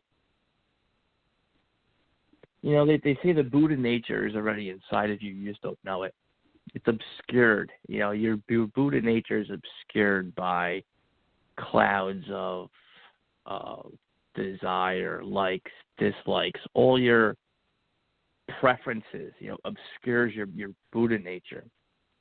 And, they focus on your mind, and like how, in Buddhism, they don't recognize the mind in your head. They say the mind is in your heart. That's where they call it. When the Buddhists talk about your mind, they're talking about your heart center. They believe that's where your soul is. They don't really believe in soul, but like where your center is. Because to them, the brain is just a cog name. It just it gets you to move around and hunt and gather and put things in your mouth and eat and be able to. It functions your body. It's a complete liability because it. Again, what I'm saying? It tells you things that's not necessarily true. Like, how many times has your brain been like, oh, giving you horrible advice that's ruined your life? You know what I'm saying? And then if I gave you horrible advice 3 times in a row, you would never listen to me again, right? But how many times has your brain given you horrible, life-costing advice? And the next time it has an idea, you're like, oh, yeah? Let's definitely go do that. And it's Buddhism gets you out of that. They have you meditate, and they bring you, because when I started, to meditate, I thought, I used to feel like consciousness in the back of my mind, up in the back part of my head, and I thought that was a good meditation, if I felt my head starting to get pulled back to the ground, like I'd be like meditating, and then I'd end up like laying down and falling asleep. I thought that was a great meditation. They told me that was horrible, but because what they do was they have you start meditating, and it's okay to start up there, and get you focus on your breath. You gotta get a point. You gotta calm down. You gotta let the mud settle. Mm-hmm. Start meditating, you calm down, but then you start pulling your consciousness and you pull it right down to your heart center. And you get down there. And I remember I was on the silent retreat. I couldn't do it. And the woman was like, I couldn't get out of my head. That's where I live my whole life, is in my head. Right. I have panic attacks. Do. Yeah. Mm-hmm. And I have panic attacks, and they all center from my heart. They're all centers from my chest. And it's because I need to crack that open. I need to crack that open and hell it. So so she had me visualize, visualize the thing you love most. So I started visualizing my children and really nice things. And as I was doing that, man, I got down there. And as soon as love will bring you down to your heart center. Once I was able to bring my consciousness there, my mind just shut up, just bang, went blank, and I was able to just concentrate on that just that bliss, that love, and I wasn't, it's hard to stay there, I stayed there for a couple minutes and then I was gone, but, and you work on it, and it is hard to stay there. Yeah, it's Would you? Huh? I want to ask you this: Would you say that it was that awakening that you had, where that you saw the woman at the AA meeting who was speaking? You said she had an energy, and right after that, you had God tapped you on the shoulder, and you had that feeling overall, just that bliss.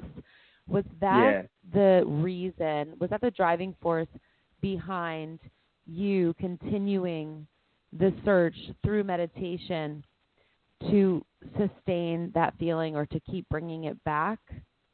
Absolutely. Because that feeling, I know that wasn't it. Okay? I know I was being shown what's possible. Okay? I imagine that's how somebody Gandhi or name a saint, Mother Teresa, Jesus would feel all the time. Mm-hmm. That bliss, that happiness, that just joy. I mean, it was so joyful. Tears are running down your face. I mean, and these are attainable things. But see, this is the funny part. We can never stay there. I've had 4, and look, you can have minor ones. You get up. You've had times where you have you can string together a week. You're like, wow, I'm on fire, and then you come down, right? Mm-hmm. And I remember having a conversation with somebody about that, and I was like, why does that happen? Why can't I just stay there? Mm-hmm. And with the conclusion we kind of came up with was, if you just stayed there, that's kind of like a spiritual death. Because you plateau, you get to a certain spot, and you're like, oh, I feel great, I'm done, and you stop doing what you have to do. When you start coming down, you're like, the work has to continue. You know what I'm saying? I have to continue to help people. If I'm just feeling blissful all the time, I'm not going to help anybody. I'm going to sit in my house and just bliss out and meditate by myself. When am I going to go out and help people? When am I going to be of service? When am I going to, do other? It's when I'm starting to feel uncomfortable again. Okay, so that's, in my opinion, that's why we don't stay there. We're not, I'm never going to be a Buddha. I'm never going to be a saint. Those people stay there. I get sneak peeks. Mm-hmm. I can definitely it's a relate. beautiful thing. Yeah, I can definitely relate to what you're saying about when you meditate, that blissful feeling. I don't reach it to a high level every time, but I feel like when I really know that I need to meditate, if I'm going through something hard, I make sure I meditate every day during those periods because I know that I need to because I'm going through something. And it's funny because that's the hardest time to meditate. Yes. But the discipline that it takes to do it and to make sure that I, try to do it for at least an hour on those days. I meditate in water. That's just where I like to, in a bath. Cool. Yeah. Cool. I feel like, as an empath, that's what makes me feel like I'm releasing a lot. And when I meditate like that, there are times where I feel such a blissful feeling, but at the same time I'm releasing so much negativity, it makes me cry. Yeah. I don't expect it. It just happens. And I don't even know how to describe it. It's like a releasing feeling, at the same time taking on a new blissful one. It's incredible. Yes. I can't imagine my life without it now. Mhm. And you're right. It doesn't happen often, but every time I just get a glimpse of whatever that is, Atman, soul, consciousness, the universe, whatever that is, you know what I'm saying? I get like this little tear come down my eye of bliss, I'm just like, I'm just saying thank you, but I'm not going to lie, this is where it's an illusion. It's a very small part of my meditations. A lot of my meditations are my thoughts bouncing off the walls, and I'm just watching them, It's but there's hard. a power in that also. There's a power in that because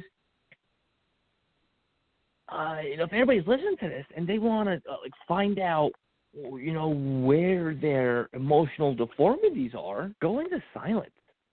Be silent for a whole morning and then meditate. Okay? You're going to find out exactly where your emotional deformities are because they're going to be screaming. You know what I'm saying? They're going to be I go on silent retreats and I love them because it's, once you stop talking, it's kind of weird. You're kind of that thing in your head becomes more profound, and you're more aware of it because when you're around people, you kind of notice this next time you're in a crowd. Okay, when you're sitting around people, like you'll start chit chatting just because you're uncomfortable. Okay. And that's what it is. You're just releasing nervous energy by chit-chatting about the weather or this. This is what people really love to do. They like to find something that they both don't like, and they like to complain about it together because it kind of bonds them. People do not like to sit in silence too much with each other. It kind of gives them an uncomfortable feeling. And you go on these silent retreats, and it's really nice because the longer you stay in silence, the quieter that thing in your mind gets. And you can get to a point where almost it just shuts up, because you're not engaging it anymore. It's like a pendulum. If you stop feeding it and giving it energy, it'll kindly just come to rest in the center of the towel, And, it's important. It's important. People need that, just silence for a little bit. Stop with all the idle chatter 24/7, just be quiet, sit there, and just watch your thoughts. It's not a bad meditation. If your thoughts are bouncing all over the place, pick one and find out where it came from and where does it go. You'll be surprised. Absolutely. Where do thoughts come from? Where do they? Where do they go? Right. Who's creating the thoughts? Why am I thinking this? It's when you sit there and analyze it. Like this morning, I was meditating, and it was nice. My kids came down, and they sat with me, and then they left, and I can hear them running, and I'm like, how dare they be running? They know I'm meditating, and I caught myself, and I'm like, who's got the problem? It's not their problem. They're kids. They're running. Just because they're running around doesn't mean I can't meditate, They're being kids. And they're just being kids. Every time I have a problem with something, it's me. It's not the outside. It's my reaction to it that's the problem. And that's what I have to remind myself of, Oh, yeah. And talking about the spiritual the trauma. And it was, I knew we were gonna talk today, so I wanted to do a little deeper meditation. And it was weird. I was sitting there meditating, and I remember we talked the other day, and I kept telling you I kept getting this anxiety. It kept bubbling up out of nowhere, and I'm like, I don't know where this is coming from. Remember? Yes, you and, asked me. And I'm like, have you been feeling it? I'm like, I don't know why I'm getting it. And it was when I sat there, and I just started like, all right, where is this coming from? I started searching. And, like, all of a sudden it was like, you know, because lately, you know, with all this, you know, being quarantined in the house, you know, not be able to go, I've been trying to use this to really work on myself and find out the nooks and crannies where I'm still holding back. And I found that, you know, at work I can still be very gruff. I can be a jerk. I can be a real asshole at work, you know. And I'm like that because I'm afraid to just totally be open and in love because I feel like I won't be accepted. And I was meditating, and I started, like, exploring that. Huh? Hello? Oh, I'm just saying understandable. Oh, so I started me? exploring that, and it was weird. Yeah, I noticed, like, and this happened to me once a couple years ago. I went to this woman who's like an energy healer. Have you ever heard of those? I never did anything like that before. I have friends who actually are into that. Yes, it's kind of like where they hook like electrodes up to you and do stuff. They have that too. And That's popular here in Serbia, where I live, but only certain people do it. They're kind of like witch doctors, but not really. Yeah. And I was kind of skeptical, but there were some things that she brought up that I'm like, how would she know about that, you know? And one of them, she had me, like, close my eyes and think, and, like, all of a sudden this little boy popped in my mind, you know? This scared little boy, and I realized it was me. I still have that. After everything I've gone through, all the work I've done, I still have that scared little boy trapped inside of me, you know? And this morning, like, I was meditating, and I could see him, like, and that's where the anxiety is coming from. I still have that in my heart space, my rib cage. There's, like, this scared little boy is still there, and I was like, it's all right. You can come out. You know, no one's going to hurt you. It's all right. Look, and then my kids are running around like, look, you can play. You know, it was like, everything's going to be, you're fine. You know, it was just, it was a beautiful experience, you know? Yeah. So amazing. I've been to a few different energy healers. The first one that I went to was in Toronto when I was living there, and he told me things that I was like, how could this person know this? Not only about what was going on in my body, which was true, and I didn't tell him exactly. anything. Like, how do you know this from? Yeah. Right, but he could feel different spots in my body that were warmer than others and picks up on energy. And he told me, I'm going to be cleansing you now from a lot of these different, you know, I don't know, traumas, energies, whatever it was. I didn't understand as much as I do now about spirituality, to be honest with you. So I can't even translate what he was doing properly. But he would tell me, you'll probably be really tired after this. It's almost like you got to sleep off whatever he did. I can't even describe to you how tired I was for, like, the next 24 hours. It was like I just could have kept sleeping, and it was weird. Wow. And I was like, am I tired because he told me I was going to be tired? Or did he really, you know, do what he said? Because I'm a big believer in the power of the mind. I always have been. Like, that's why I do hypnosis, certified in that, neuro-linguistic programming. So I feel like sometimes whatever we choose to believe, we can create that reality, right?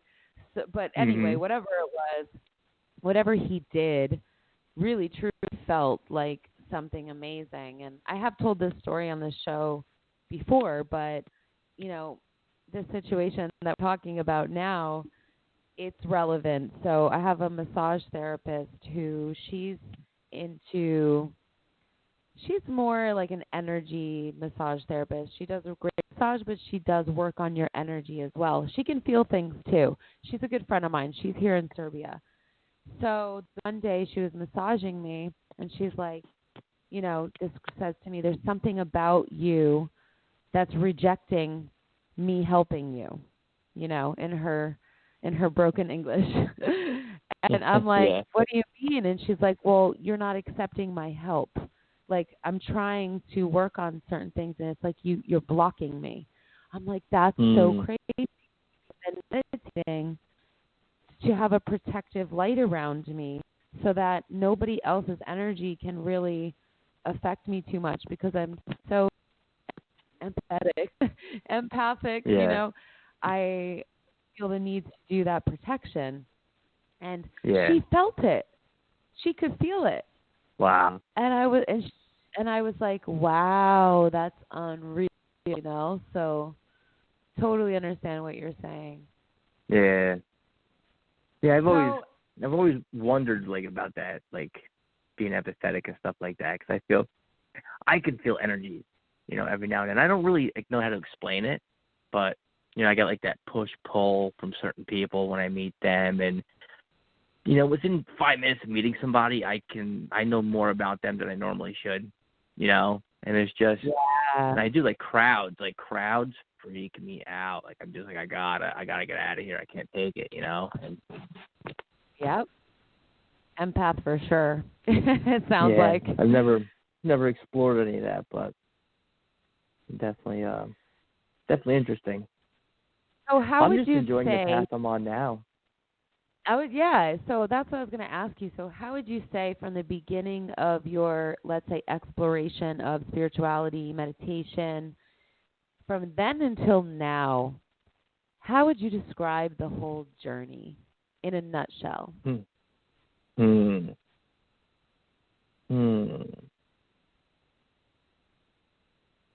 Let's take it from an awareness perspective.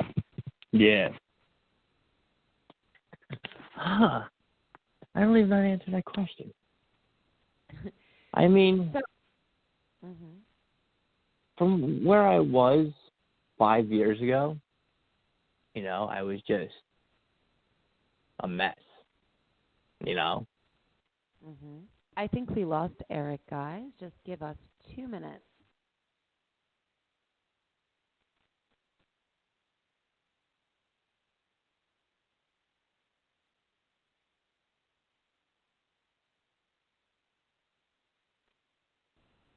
Hi. Welcome back. Hello. Lost you. I was like, I I what? think we lost Eric. Give me 2 minutes. I'm letting you call right back. Yeah. So, what was the question again?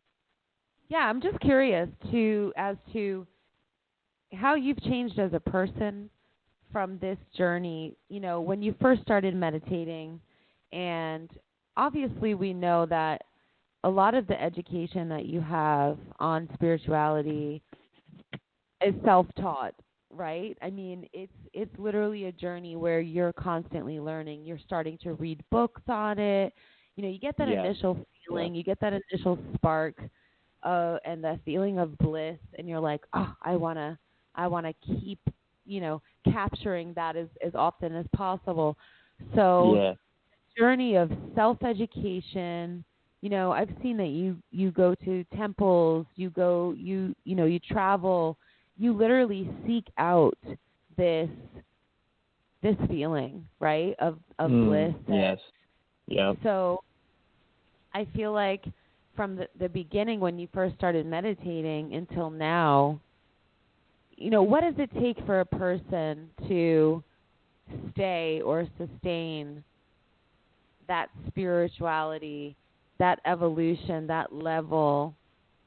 It's constant work, right? You constantly have to learn more, read, put yourself in those whole, places where you feel enlightened.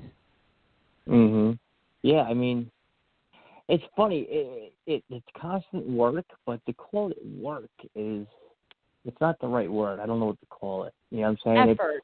I would say effort. Yeah, it is, because you know what? There's times I slack off. Life happens, or things are just too damn good, and I'm at my most dangerous when everything's really good. You know, because that's when I'm like, oh, I don't got to do this no more. Everything's fine. Me you know? too. Then, I can relate. Yes. You know? Then when everything sucks, I'm like, oh, yes, I forgot. Oh, please help me. And then you're like, this is why everything let me find sucks. my way. Thy will, not mine. Yeah, you're like, this is why everything sucks, because I stopped meditating. Yeah. So, yeah, I mean, it's just like, it's personally different from anybody. You know what I'm saying? It's like you have to start. And I think people in the beginning, they expect too much out of it. You know, I think they feel like they should sit down, they should have this meditation, and within a week they should be having these experiences. And it's not the case, you know. You gotta. There's a famous. I don't know if the Buddha said it, but it's definitely a Buddhist saying. You know, it's like you gotta have the patience for the mud to settle. You know, for you to be able to, the water to clear so you can see yourself. You know, and it's true. Like this is. I've been doing this for 3 years now, seriously, and you know, I have times where I'm like, how come I'm not more advanced, or how come I'm not this, or how come, and that's just ego. You know, I'm right where I'm supposed to be. You know, I've had experiences, I've changed, I've grown tremendously as a person. You know, and you know, people are like, well, what do you gain from meditation? I don't gain anything. You know, I lose anger, I lose frustration, I lose that negative self-talk, you know, delusions, you know, and, you know, the more I do it, the more I'm not a slave to my mental chatter or my feelings. You know, I used to be a very, very angry individual. And, you know, now I thought it was impossible for me to have patience. You know, I would be at work and tools would be getting thrown across the room, you know, and now I can laugh. I see the cosmic giggle in it, you know. It's been the frustration at work has always been there because I'm supposed to learn patience. And it's just, I mean, I've been doing this work for how long? And it's only been the past year where I figured it out. Annoying, like all this, it happens to me. Just annoying things will happen, like a bolt won't work or the nut. And I just start laughing because I'm like, here he is again, testing me. You know what I'm saying? And then it goes away. And you know, it's a slow process, you know. And us as Americans, or you know, just people in general, we're so used to instant gratification, and that's for sure. It's not usually the case, you know. You got to sit down, and it's gonna be hard, you know. It's supposed to, you know. Anything worth doing is hard, and you just got to stick with it. Most people do it a few times and they stop, you know. Yeah. And you know, I got a friend who I really got into it, and I mean, he just had to have another baby. He's got 2 kids, so it's hard for him. But he's like, yeah, I'm not meditating. I'm like, well, you need to get back on that. You know, he feels it. You know, I feel it when I'm not meditating. Just it all starts coming back. You know, you know, all that mental clutter and the negative thoughts and, you know, just the garbage that comes with it. You know. So, you know, I've changed a lot. You know, I went from being very angry, frustrated, short-tempered, you know, to having. I mean, I still get angry. You know, I'm not perfect in any way. You know, but I'm making progress. You know, that's what this is all about. You know, it's progress, not perfection. You know, if I'm not moving, I got to move forward. If I'm not moving forward, I'm moving backwards. I tell people that all the time. It's like, yeah, I'm trying to help people. I do hypnosis. You know, obviously this show is a passion project. I really want to raise awareness about certain topics. Has nothing to do with me being perfect. I've gone through my own problems, and I still get mad, and I still lose my cool, you know, with certain situations or people who are abusive or verbally abused, any of that. I still have a hard time controlling myself in certain situations. But like you said, I'm working on it, though. Like, I'm actually trying, and I have made a lot of progress. You're conscious of it. Yes, and I'm proud of where I'm at now because I have Mm-hmm. moved through a lot. So I think that's the most beautiful message that you're sending out to the audience is that you don't have to be perfect to help others, No, number yeah. one. And you don't have to get down on yourself every time you have a setback, number two. And even if Yeah. you're feeling certain, you know, They're all lessons. It's all a they're lesson, you know? exactly, You know, exactly. how else am I supposed to work on my anger problems if I don't run into problems that make me angry? How am I supposed to work on patience if I don't become impatient? You know, how am I supposed to work on things if they don't If they don't appear in my exist, life? You know what I'm that's saying? You right. know, I'm human. I'm gonna have these issues. You know, it's just that's part of the process is working on it and getting better. Absolutely. Being aware of it, just being aware of it in the beginning is the major step. Because you know, people they don't even realize that emotions are totally running the show. You know what I'm saying? They're not in control. You know, it's like their thoughts and emotions are they're possessed by them. You know, anytime an angry thought arises, they're automatically angry for the rest of the day. You know, Yeah. there's no thought of, oh, it's just an angry thought. You know what I'm saying? That thought can ruin them for a day, a week, a month sometimes, you know? And, you know, just it's a blessing just to be to step back and be able to be aware of it sometimes. Definitely. There's so many times that I'm having, you know, a bunch of good days in a row. And like you said, I do try to meditate, even if it's just for 20 minutes. Like I said, I like to meditate in water. But if I'm having a lot of good days in a row, there are times where I skip it. And then I have a really heavy day. Somebody's, you know, being a jerk or whatever's going on. And, you know, somebody's irritating me or energies are just stressful in general. Yeah. And then Yep. it's my reminder that I need to get grounded again and, you know, cleanse my energy, release all the negative stuff. But it's the hardest to do. It's the hardest to do when you're going through stuff and to quiet your mind, like you're saying. Yes. But that's when you need it the most. So push yourself through it, guys. That's, you know, push yourself through it. Yeah. You have to do it. Well, that's what they have to realize is you know, your comfort zone is actually your cage. You know, Definitely. if you're stuck in a certain parameters because you don't want to push through your comfort zone. Like every time you start to feel uncomfortable, I learned this early on in spirituality, and when I started getting sober, was every time I feel fear or uncomfortability, it's an opportunity for spiritual growth. Okay? Anytime I feel uncomfortable, I'm reaching the edges of my cage, my self-imposed cage that I've made with my mental constructs of likes, dislikes, preferences, you know what I'm saying? And once I start to feel uncomfortable, I got to realize, oh, you know what I'm saying, I'm reaching the edge of that. And you can push through that, you know, but it's going to be uncomfortable. It's not going to feel good. And, you know, yeah, actually, I would never be able to do this with you years ago. Speaking terrified me.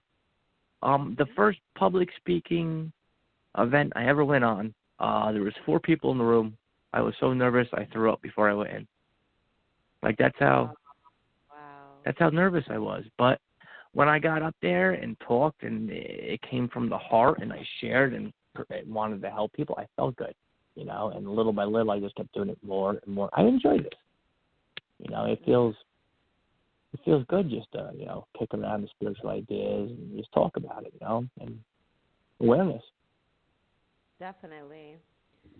One of the things that I really like to do after I meditate is after I get myself to that calm, meditative state, I do a lot of visualization. So, because I'm all about manifesting, obviously. Part of it though is, you know, the visualization is because, you know, you're manifesting all of these random thoughts that are going through your head all throughout the day, if you think about it, because our thoughts are creating our reality. So that's why I tell people that, meditation is so important, especially for me, to each their own, but it can't hurt anybody. But definitely there's something about focusing on manifesting with intention, because it's all of your energy with intention focused on those things instead of all the random thoughts that you have all throughout the day that you're not intending, that you're not focusing on with intention, because that's the nature of it. We can't help it. That's what our minds do. So it's so important to focus on what you're trying to achieve with intention. Intention is so, so important. Yeah.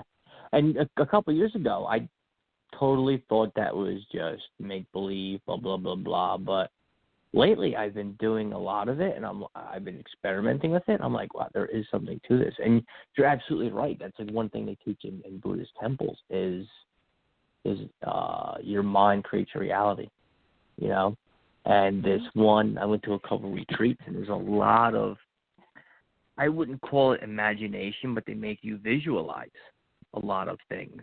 And I remember my mind just resisting. Why am I making all this stuff up? This is childish, blah, blah, blah. And something was like, Eric, just stop. Just do it. There's a reason why they're doing it, Wow. And it's funny when you catch yourself, like that mental chatter, it's resisting. So you know what? This is important to note. This happens to me all the time. Every time you make progress spiritually, there's always something trying to pull you back. And I don't know what that is. I do. Why? Well, okay. From a psychological perspective, in hypnosis and just psychology in general, we're taught that the subconscious is a program, and the programming is pretty much set by the time you're about 7 years old, but not completely. So all the things that you've experienced throughout your life up until that point have programmed your subconscious. So all of your traumas are in your subconscious, and then your subconscious projects scenarios and situations or thoughts to prove that its programming is true. Wow. So that makes a lot of sense. Right. So it's there to protect you, but in fact, it will actually overprotect you.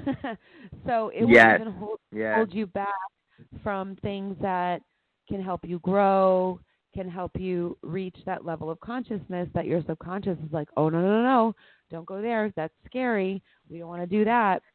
Because your subconscious is always trying to prove that the programming that's been done to it is true.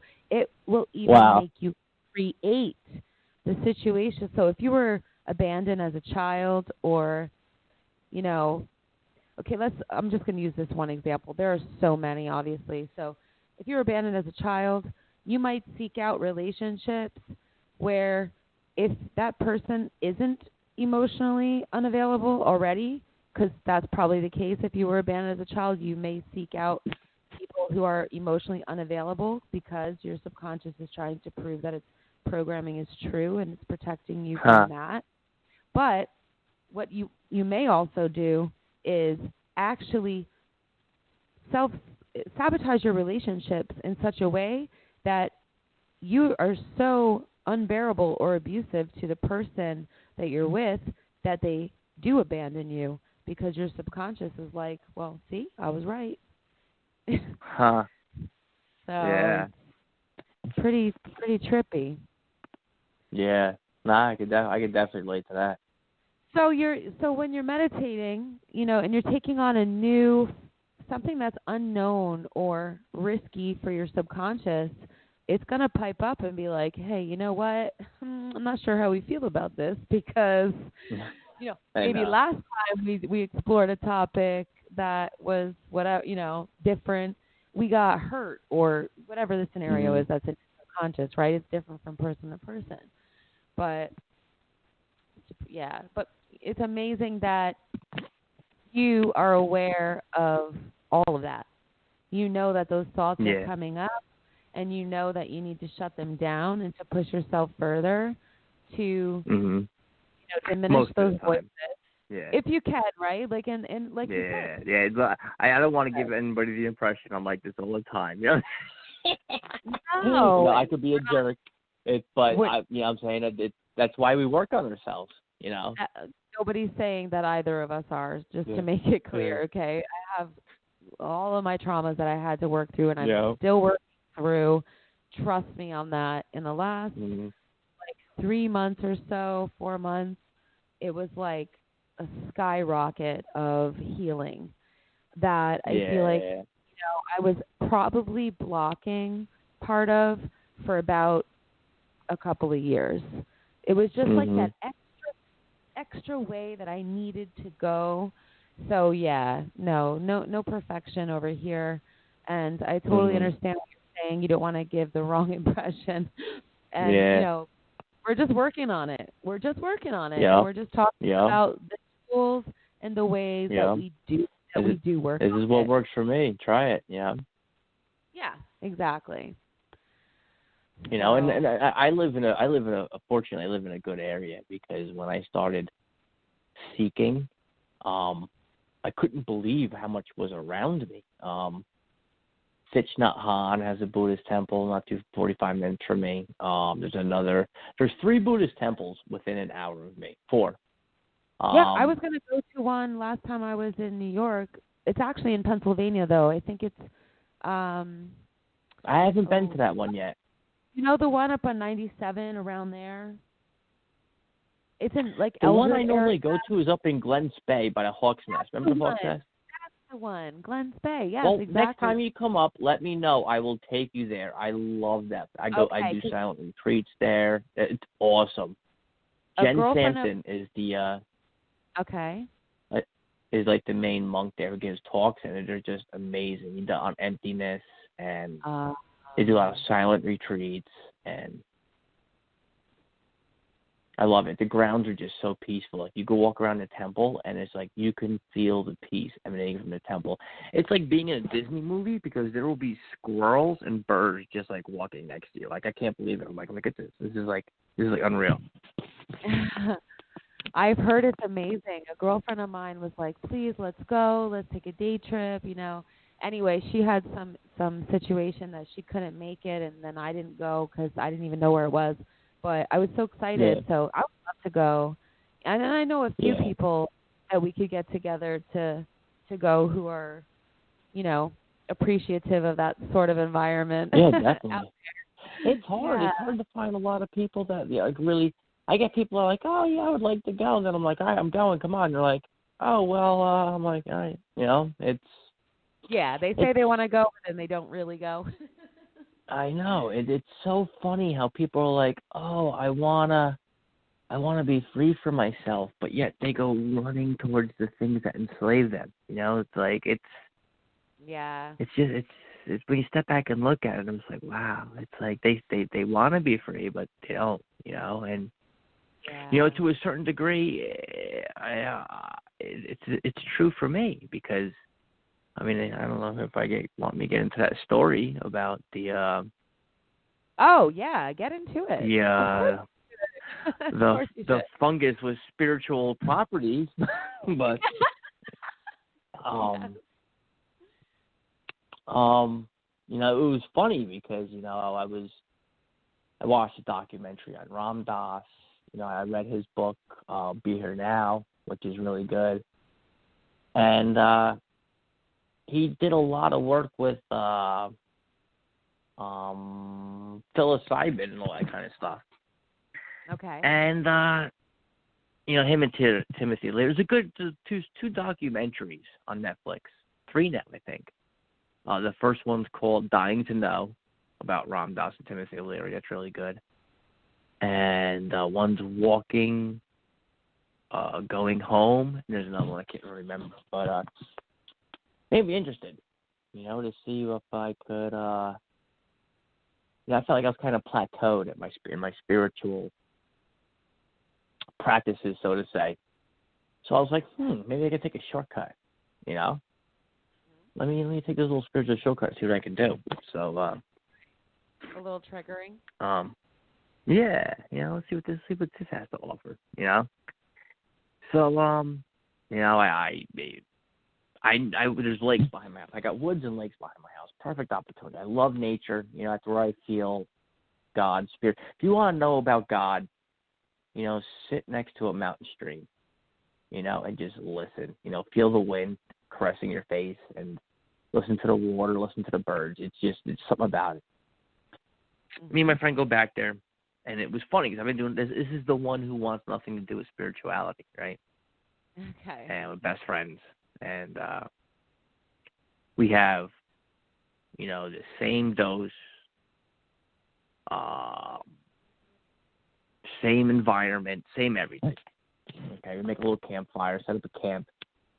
And it's funny because I brought, like, all my spiritual stuff. I got my mala, I got my little Hanuman shirt. You know, I'm all, like, decked out in all my trinkets, right? And I'm telling them about, you know, how I've grown spiritually, and I'm not afraid to die anymore because that used to be a thing for me. And so we get the fire going. We're nice and comfortable, you know. Sunset's in about a half hour, so, you know, we eat. I start chewing on it. And as I'm chewing on it, I'm praying. And I'm going, please show me what it is that I've been wanting to see. You know, I want to see. I want to know why I'm doing all of this. What am I being drawn to? You know. Mm-hmm. So I'm sitting there by the lake, staring at the water, and I'm looking down at this beetle. And this beetle crawls up my leg and just starts flying, and it goes, and I'm like, uh-oh, here we go. I got a tingle in the back of my head. I'm looking across the lake, and like the trees are just dancing, swaying back and forth. One looked like a praying mantis, dipped down into the water, took a drink. I was like, wow. I'm like, uh-oh, I'm like, I'm out there. I go to my buddy, I'm like, are you seeing any of this? And he's like, no, I wish I was. Oh, wow. So we trade spots. I get in the hammock, and he's sitting on the ground next to me. All of a sudden, like, I got into this mental state of I came out here to die. This is the whole reason why I came out here, was to die. And wow. I was sure I came, and I was like, isn't this wonderful? My best friend walks me to the edge. I go, isn't this? But then my ego, there was something. It was like I couldn't let go. I'm like, no, I'm not ready. I can't die yet. I can't. What about my kids, my wife? I'm like, and then there was like this voice that wasn't me. It was soothing, going, it's okay. This is okay. It's gonna be okay.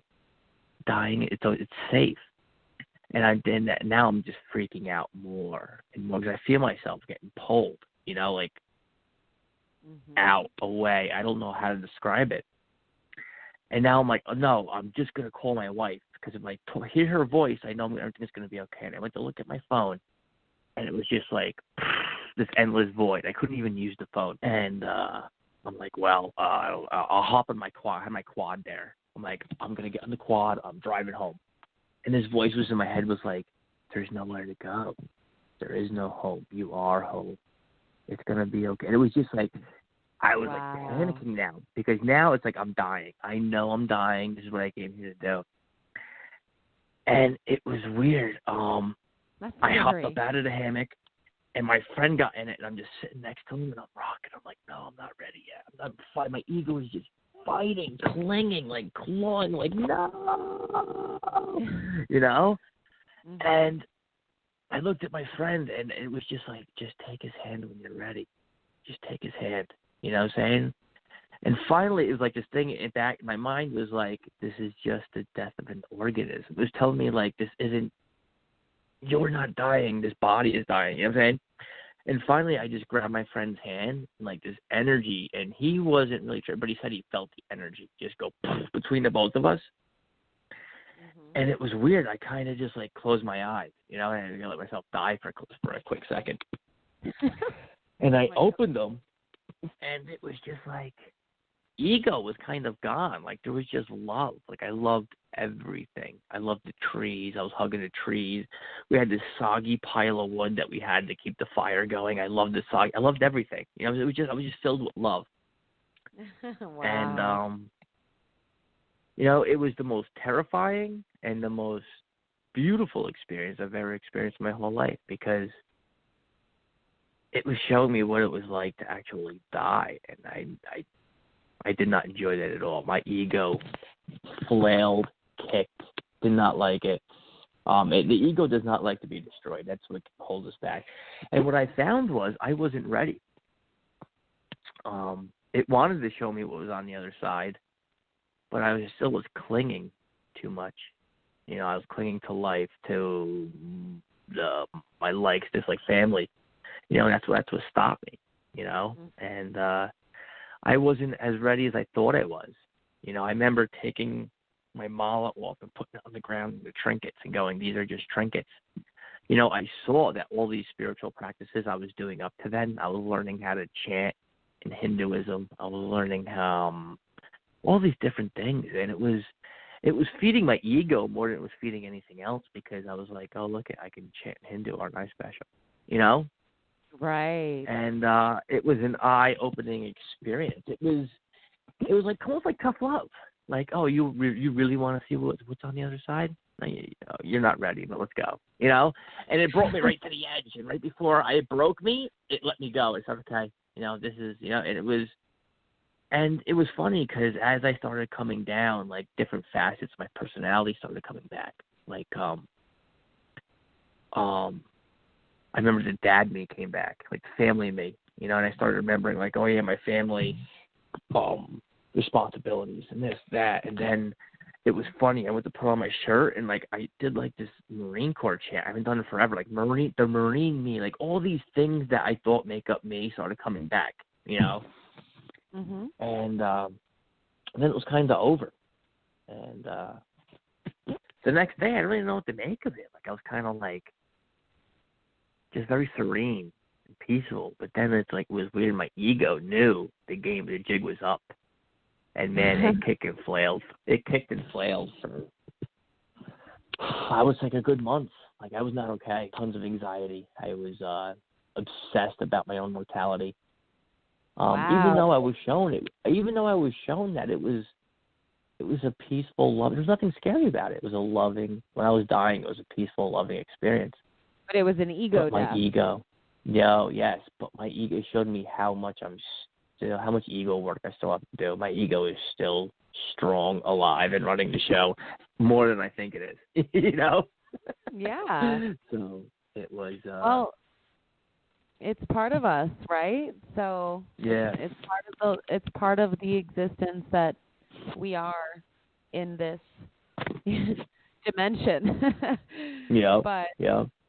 like you were obviously experiencing the death of that in the moment, but you know, then obviously you come back to this reality, and it's a physical, partially physical reality. So yeah, I can't imagine. I've never experienced that, so I can't really speak from any type of experience, obviously. But it sounds very, very eye-opening and interesting, and what a mind trip. And then to come back to reality after that and be like, whoa, what was that? Yeah, about? I know. Just being totally faced with your own like ego and death, and just it was weird. It was like I said, it was the most beautiful, but yet the most terrifying experience I've ever faced in my life. And I really haven't had an interest in doing them again. You know, it was like I kind of felt like I was cheating by trying to take a shortcut that I wasn't ready for. I thought I was ready for it, but I wasn't, you know? That's a good point. So, you know? That's actually a really good point. And I feel like it's important to talk about that because, like, I hear a lot of these people in these circles saying, these kind of substances can relieve anxiety. They always talk about, like, it'll heal everything. and it's not always the case. It can be dangerous. I was not okay for a whole month after that. They say it relieves anxiety. I was plagued by anxiety for a month or two afterwards, you know? Wow. So, I mean, it was a great experience, but at the same time, it did have an effect on me. And it wasn't as pleasant as it was unpleasant also. You know, it had side effects. I don't know how to explain it, but. No, that makes sense. And maybe it's because it was forced in a way, like all at once, instead of a progression, how we're supposed to evolve over time or naturally or with meditation. Mm-hmm. You know, it's a progression, and that wasn't. That's like a boom. Like Instead of slowly getting immersed, you're getting thrown into the river, you know. And exactly. And you know, and it's exactly. I think it's like the Buddhist teachings on emptiness. You know, people think you're just going to get it, and you can spend a lifetime studying that and never get it. You know. And you know, to think that you're going to get it, you know, over a weekend or a retreat or a year is kind of just, you know, it's ego. You're fooling yourself, you know. Mm-hmm. These are things that people study for years, and don't understand. You know, it's with a lot of it. It's just patience. You know, you got to learn how to just, you know, little by little. Mhm. Yeah. Very interesting stuff. Well, I'm so glad that you were able to join us today and tell such a really powerful story. It's amazing where you came from and the things that you had to endure as a child, all of that trauma, to be able to move through it like you did and to conquer your addictions and then get the help that you needed, but also to continue self-help, self-education, spiritual work. You know, you're really on a journey, and you turned all of that into your purpose as a person, and you're helping other people, you know, sharing your knowledge, sharing your story, and you're living proof that you don't have to be, you know, the product of your circumstances per se. Like, you can move past that. You can absolutely. It's your choice what you make of your own life and reality. When you stop saying, why is this happening to me, and, you know, ask, what does this have to teach me? You know, that's when you start to live your life. You know, because everything happens for a reason. You know, and we don't have to understand it. You know, there's things I still don't understand, but I'm convinced. Mm-hmm. And, you know, you can learn from it, or you can suffer, you know. Right. Well, you definitely learned from it, and you turned it into something really positive. So I'm happy that you shared your story so that it gives people hope, you know, that they don't have to live at that lower vibrational frequency of what they had to survive, you know. Mm-hmm. You're thriving. You're not surviving. Oh, my life is amazing right now. You know, it's been amazing for so long. I'm like, I can't believe this. I'm on a good run right now. Yeah. Yeah. You know, things are great, you know. And do you ever look back and think, like, I can't believe that was me? Like, where you're at now? And I'm not saying you're perfect or anything like that, but where you're at now, you're healthy, you're happy, you're balanced, things are good, you know.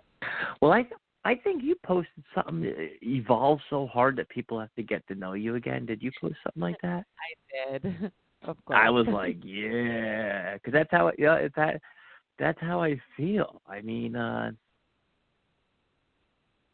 people that leaders, like, they'll be like, well, who are you? You know, because it is. I'm just a very different person, you know? Yeah.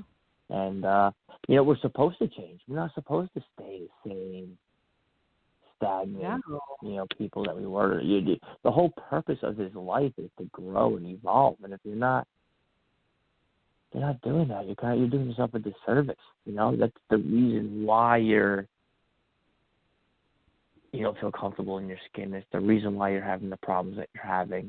Because you're not growing. Right. So staying stuck. Don't stay stuck, guys. Don't stay stuck. Exactly. And here's the thing. With addiction or PTSD or trauma, it's not a smooth, incline. It's there's a lot of ups and downs. And it's okay if you have a setback. It's okay if you have a bad day or a bad week or a bad month. Just don't stay there. You're human. You can't beat yourself up forever about the setback, but just don't stay there. Just start taking steps. I know. Sometimes I feel like I'm spiritually bipolar at times, because there's times I could be like, and other times I'm like, I am going to throw punch this guy in about 2 seconds. Of course. And that's the thing. We're not just spirits. We're humans. Of course. I have people that really challenge my energy and really are so lower vibrational that, like, just the way they operate, it almost enrages me, and I'm just like, oh my God, why am I dealing with this again? So it's my mistake, because I'm even involving myself in that, and I know where it's going to lead with certain people. So, and it's also like that self-control about not reacting to all of their bullshit. That is the hardest part. It's so hard. That is the hardest part. I know. But anyway, thank you so much for being on the show today. Definitely. Yeah. I think there's a lot of different things we could talk about. We have a lot of similar interests. Your journey is very powerful, very insightful, and I'm sure that the audience was able to take away a lot of positive messages from your journey. So thanks for being on. I hope so. And you're welcome to come back on anytime. Yeah, definitely. Give me a call. Yeah, if you're back in New York area soon, we'll go visit Cadampa. We'll get a crew together. That's a good idea. We'll get a whole crew together. Go to it's a monastery, right? Is that what they call it? Yep. Yeah. We have them here, and some of them are from like the 13th, 14th century. And that'd be cool. I would love to see one of those. It's amazing. My kids love to go. We light candles. We pray. And I'm not religious, like, as far as, like, following a specific religion either. But I do like going to holy places or, that type of environment because I can connect. And I don't need to believe in every religion to connect. No, just like, Look, so a lot of it, the more I study it, the more I'm like, you take what you like and leave the rest, because they're all just trying to describe something that's indescribable, and they're all just doing their best way of describing it. So, exactly. Nobody's right. They're just all just trying to. I just like to take the common denominators of all of them, and it's like basically, Yeah. But anyway, all right. So great to talk to you. Thanks for being on the show. Everybody, thanks for tuning in, and we'll be back tomorrow for another episode of A Billion Realities. Take care, everyone. Thank you, Eric. All right. Good night. Good night. Thank you for joining us today on A Billion Realities. Please stay tuned for next Wednesday's show at 3 p.m. Pacific Standard Time or 6 p.m. Eastern Standard Time. Take care, everyone.